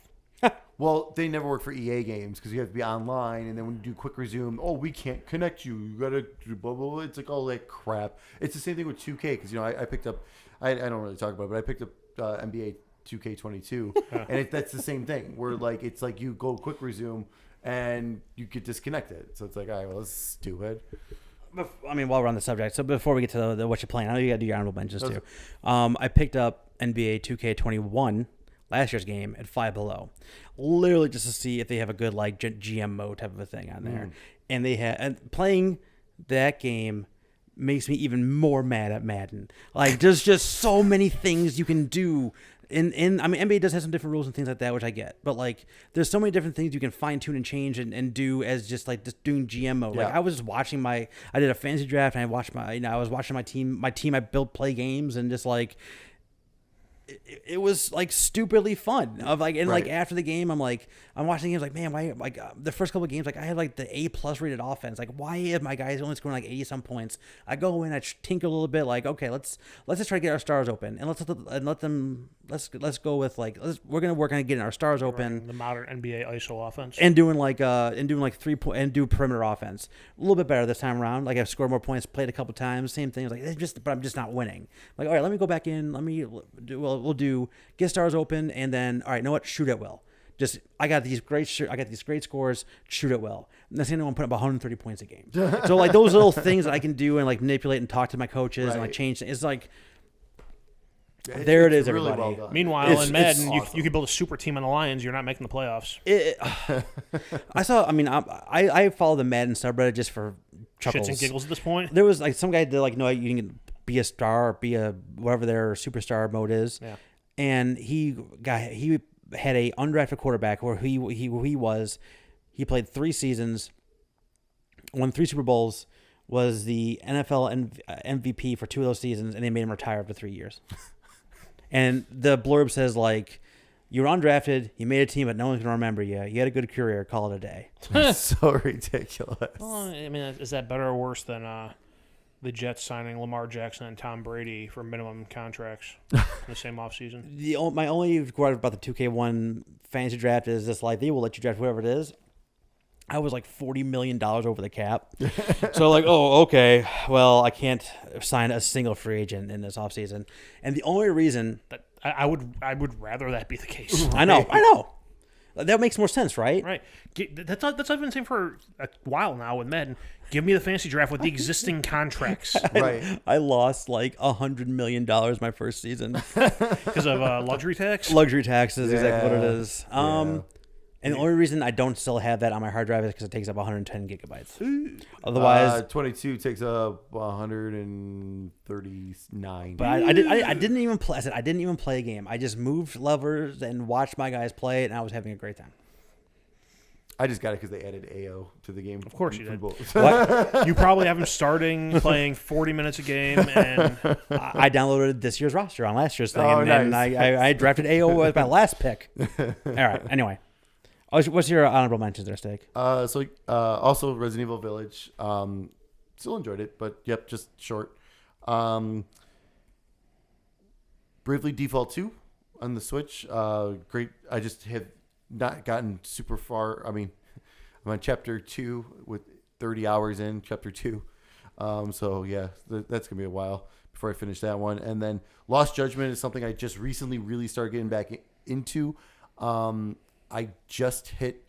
So these games always have a turning point in them, and I just hit that a little bit ago, and now everything else has been put to the side because I am in. But it's so the story has super picked up.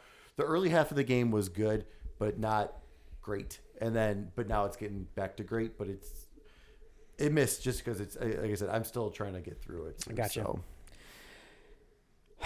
And then back to the beginning. Art, what you playing? So as I mentioned already, NHL 22. Mm-hmm. I woke up at 4 this morning and played that. Not because I really wanted to play it, just because I woke up and I needed something to do. I do that too. If I'm like, I can get like 3 hours of gameplay before I start working. Well, it's I've had this thing for the past few months. If I fall asleep before 10 p.m., actually, not, if I fall asleep before midnight, I'm waking up no later than 4 in the morning. Ugh. It sucks. It It's really awful. sucks. Try to make the responsible decision and go to bed early so I can, wake up in time for work the next Right. day. Oh, I'll wake up in time for work the next day. You're way ahead of schedule. Hang on, let me pull up my list here.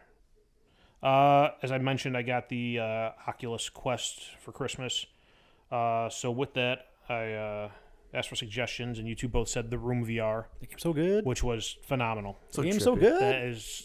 That I think I told you guys, like, if I'm making a list of, like, hey, you're new to VR, check this shit out, like, that's on there with Blood and Truth. Yeah, 100%.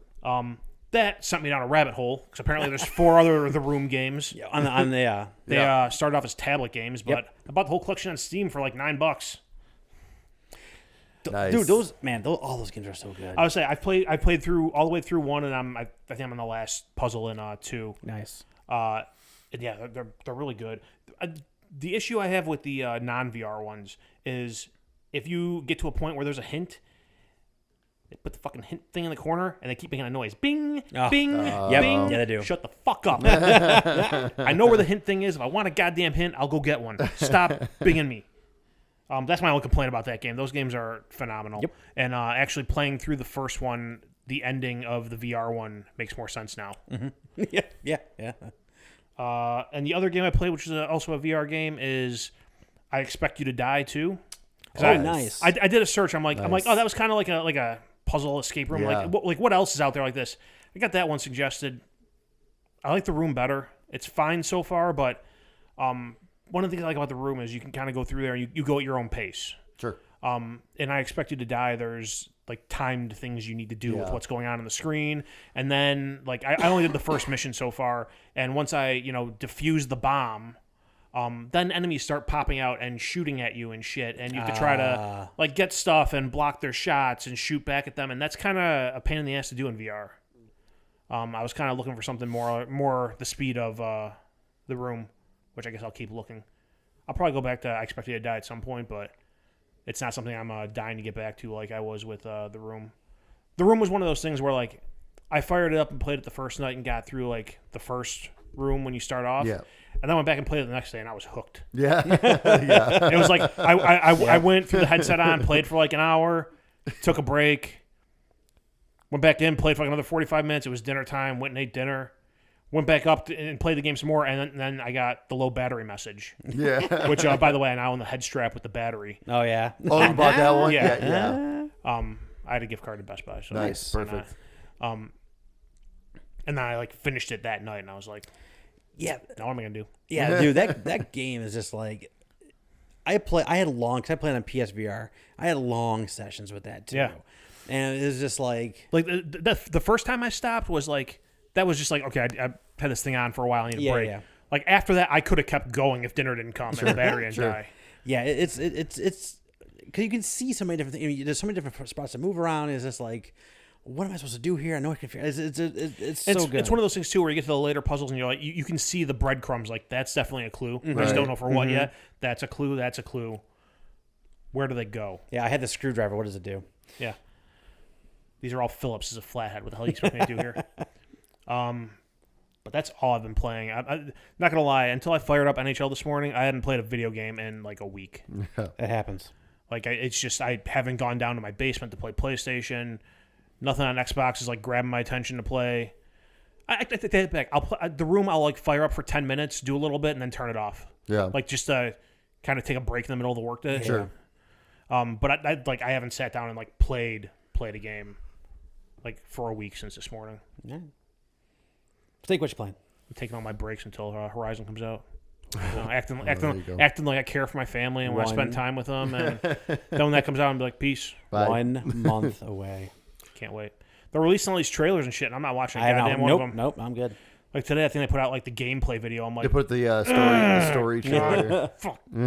No, I won't do it. All right. I might move the PlayStation upstairs to play that. The wife can go watch TV in the basement. There you go. So I went through and I completed Fairy Tail. That was another anime game that was released on the Switch last year. Oh yeah, I think you talked about that. It was very good, and just got to a point where I just started playing other stuff, and I'm like, oh, where am I in this game? And I'm like, oh, I'm like right near the end. And it took me like an extra like 4 hours, and I was done with it. So yeah, that took me about 30 hours total. But yeah, it was good. It was very good. But in typical, I guess this is just a common thing now in all my Japanese games is the credits roll and you go straight into the epilogue, which is supposedly like another so many hours. Jesus Christ! Like I don't know why these games. I mean, it's great, more content and everything, but it's like I think I finished a game and I don't actually tell me this is the don't end when finish. it's not Like the yeah, end. exactly. It's If you want to show ridiculous. me like one cutscene after the credits, that's cool. Fine. That's fine. But Don't throw another like 2 hours at me. No, it drives me crazy. So I haven't done the epilogue, but I'm technically done with the game. I did end up picking up Pokemon Shining Pearl. So I have 2 badges and about 9 hours into that. Badges? We don't know stinking badges. Yeah. Very much enjoying that. I know everyone's complaining about the art style and that. I love the fact that it's just an upgraded Game Boy Advance version. I play this game. I'm probably going to butcher the name of it, but it's Janwan 7. It reminds me very much. You guys remember the old Genji games? You're really steering more into the Japanese stuff, aren't you? This is Chinese. This is Chinese mythology. Chinese mythology. Get ready for the prop game. I love my Chinese mythology. But yeah, it was very, very much reminds me of like the old like Genji games from PS2, PS3 era. It was fun. I really enjoyed it. I actually played through the whole thing. I really enjoyed it. I also finished the Gunk. I played through the Gunk. I played that too. About 4 hours. Like that's it. I really enjoyed it. Like for what it was fine.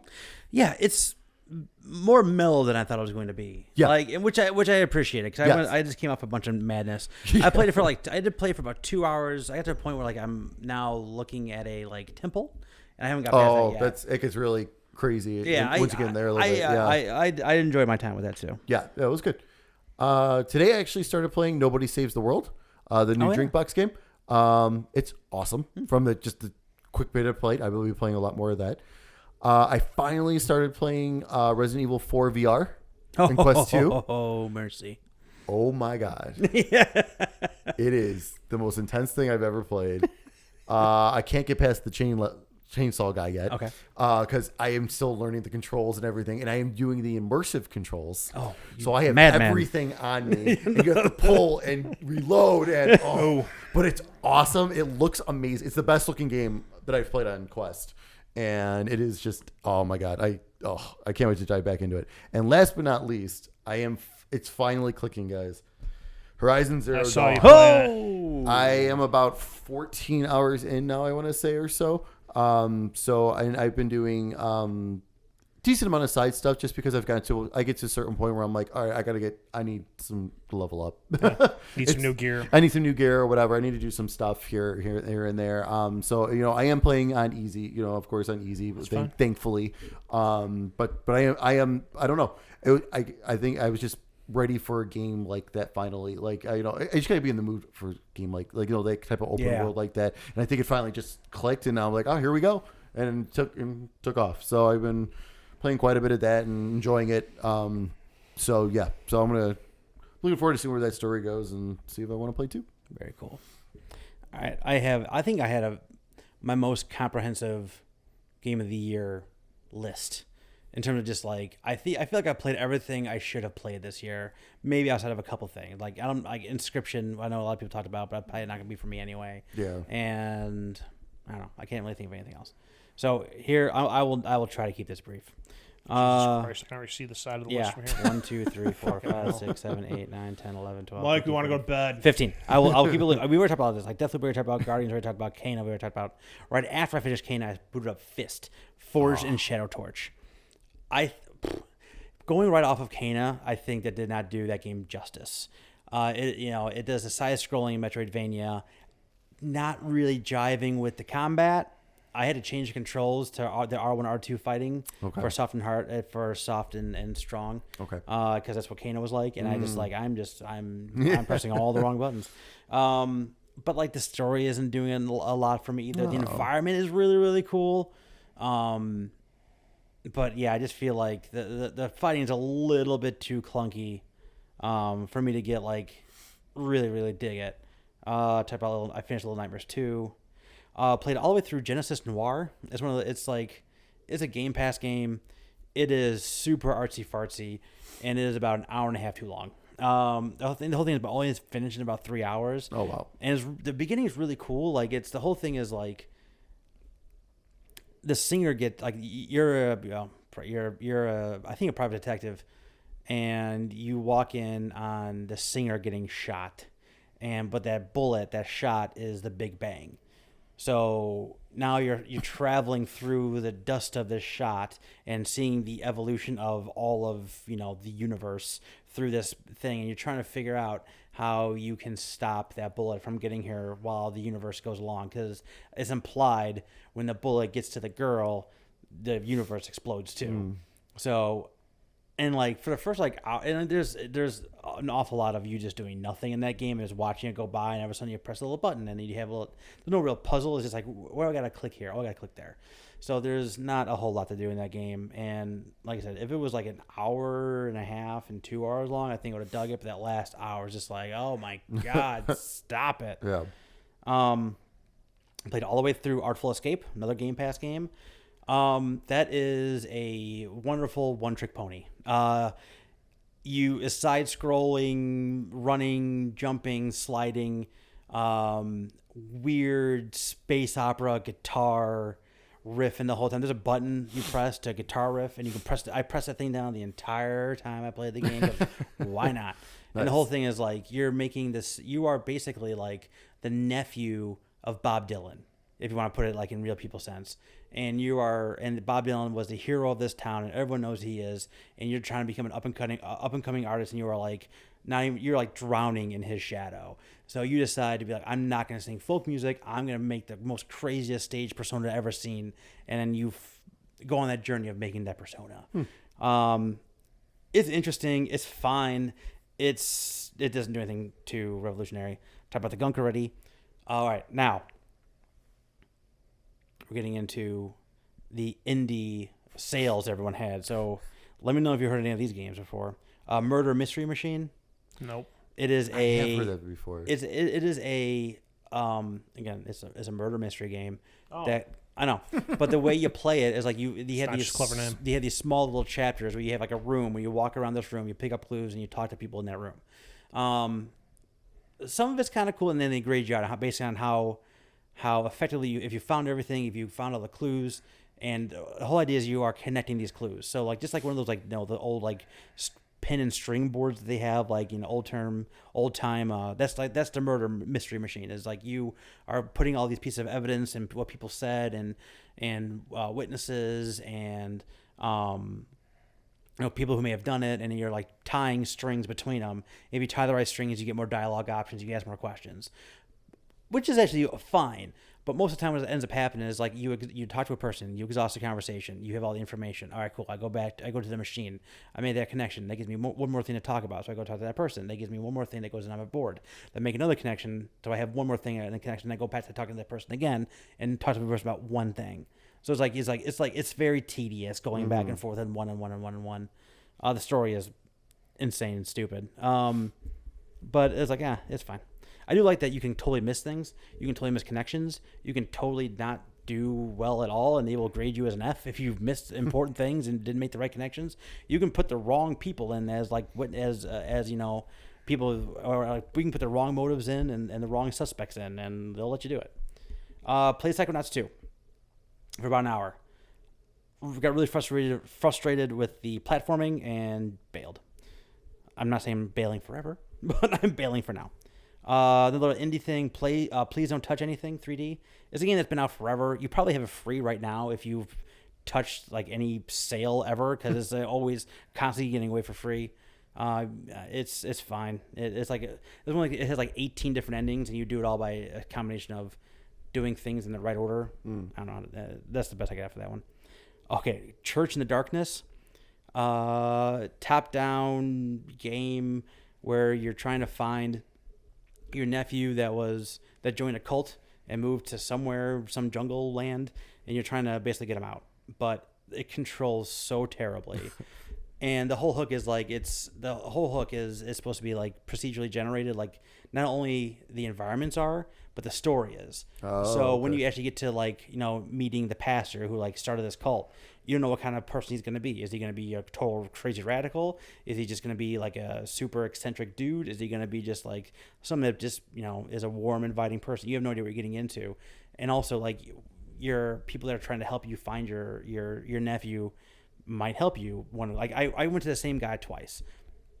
First time I went there, he's like, "No, I'm not helping you," and he started shooting me. I'm like, "Okay, well, this controls so badly, I can't even like shoot back." And then the second time I went there, I was like, "Okay, I'm gonna get back to this guy. I'm gonna kill everyone on my way." So I kill everyone to go over there. I was gonna help you, but now you kill all my friends, and he shoots me again. I'm like, "All right, I'm done. I'm done with this." NBA 2K we talked about. Oh, Steak, I got a game for you. It's called Tormented Souls. Have you seen this? That's way too English of a name for him. Tormented Souls. So there's a new like genre of game that basically are trying to emulate like the original Resident Evil trilogy, like 1, 2, and 3. This does this. It's PS4, PS5, Xbox Series, or whatever. It's actually on sale right now on Xbox. Ooh. For $15. It is. You can use the analog. You can use a stick to do 3D motion. You can use the D-pad to do tank controls if you wanted to. It feels just like original Resident Evil. It is super dark. It is very gory. It is scary, and I think you'd like it. And I like it too. It's not bad. Yes, I have seen this game. I have $15 done. I think you had $15. Yes, it's. I have a bunch of Xbox credits, so perfect. Oh, nice. Yeah, dude, it's like it feels plucked out of like Resident Evil 2 with more modern graphics and like not the shackles of like being tied to like a big company like Capcom. So it's just like we're gonna do whatever we want to do here. This looks bonkers. This really does. Yes, it's the enemies are pretty wild. And last, I'm going to bring it back to the good year of 2019 when I've been playing Blood and Truth. I finally am playing Blood and Truth. Hey. And you're all right. That game is fucking awesome. Yeah. That's all I got to say about that. I'm not going to talk about that game because we've been here for like 3 hours. Did you use your VR and your PS5 for that? Yeah. It looked great. Because I know I got a PS5 like patch. So that's why I was curious. That's cool. No, it looks great. It looks absolutely great. Yeah, I just got past the part. I'm like halfway through the game, I think, right now, with a crane where I gotta make a jump. Oh yeah, much. I know what you're talking about. And it was just like I remember my mouth hit the floor when that started. Like, where are you? Like, I'm coming, and like all of a sudden, there's like crane swoops in. I'm like, oh man. Is that the part where you're on the side of the building? Yep. God, you looked. Oh, it's so cool. Yeah, it's one of those things. Just like this is amazing. Yeah, that's one of those games like you feel like you're in an action movie. Oh, dude. Yeah. Oh yeah. It's totally on rails, but it has to be. Yeah, I mean, I'm doing some like I'm really getting into like looking down the sites networking. I got my it's just like. Oh, it's so good. It's really neat. I think you want to play that again. It's really, really, really good. So yeah, I'm halfway through. I gotta see that one to the end because I don't want to move my PSVR off of my main one. That's the only game that got like a PS5 like real enhancement. It did, yeah. So I'm gonna move that to my PlayStation 4 in a different room. It's so good. It's so good. Yeah, it is. Holy shit, everyone! I think how long have we been doing this? Oh, we're just under 3. Like just under 3 I'll hours. talk slowly. Okay, we haven't talked about this at all, but I think what we should do next time. We're not going to do the 100 games because I'm not. And then I think for next time, it's a little early enough in the year. We can do another fancy critic if y'all want to do. Sure, we could. We're going to do our most anticipated? We can do both. I guess that's kind of ties in together. Yeah. I might think something does good, but I don't want to play it. Fancy critic and most anticipated. Sounds good. Sure. And continue our 100 list of 100. Sounds good. That's a fucking plan. Ladies and gentlemen, thank you so much for joining us, and we will see you next time.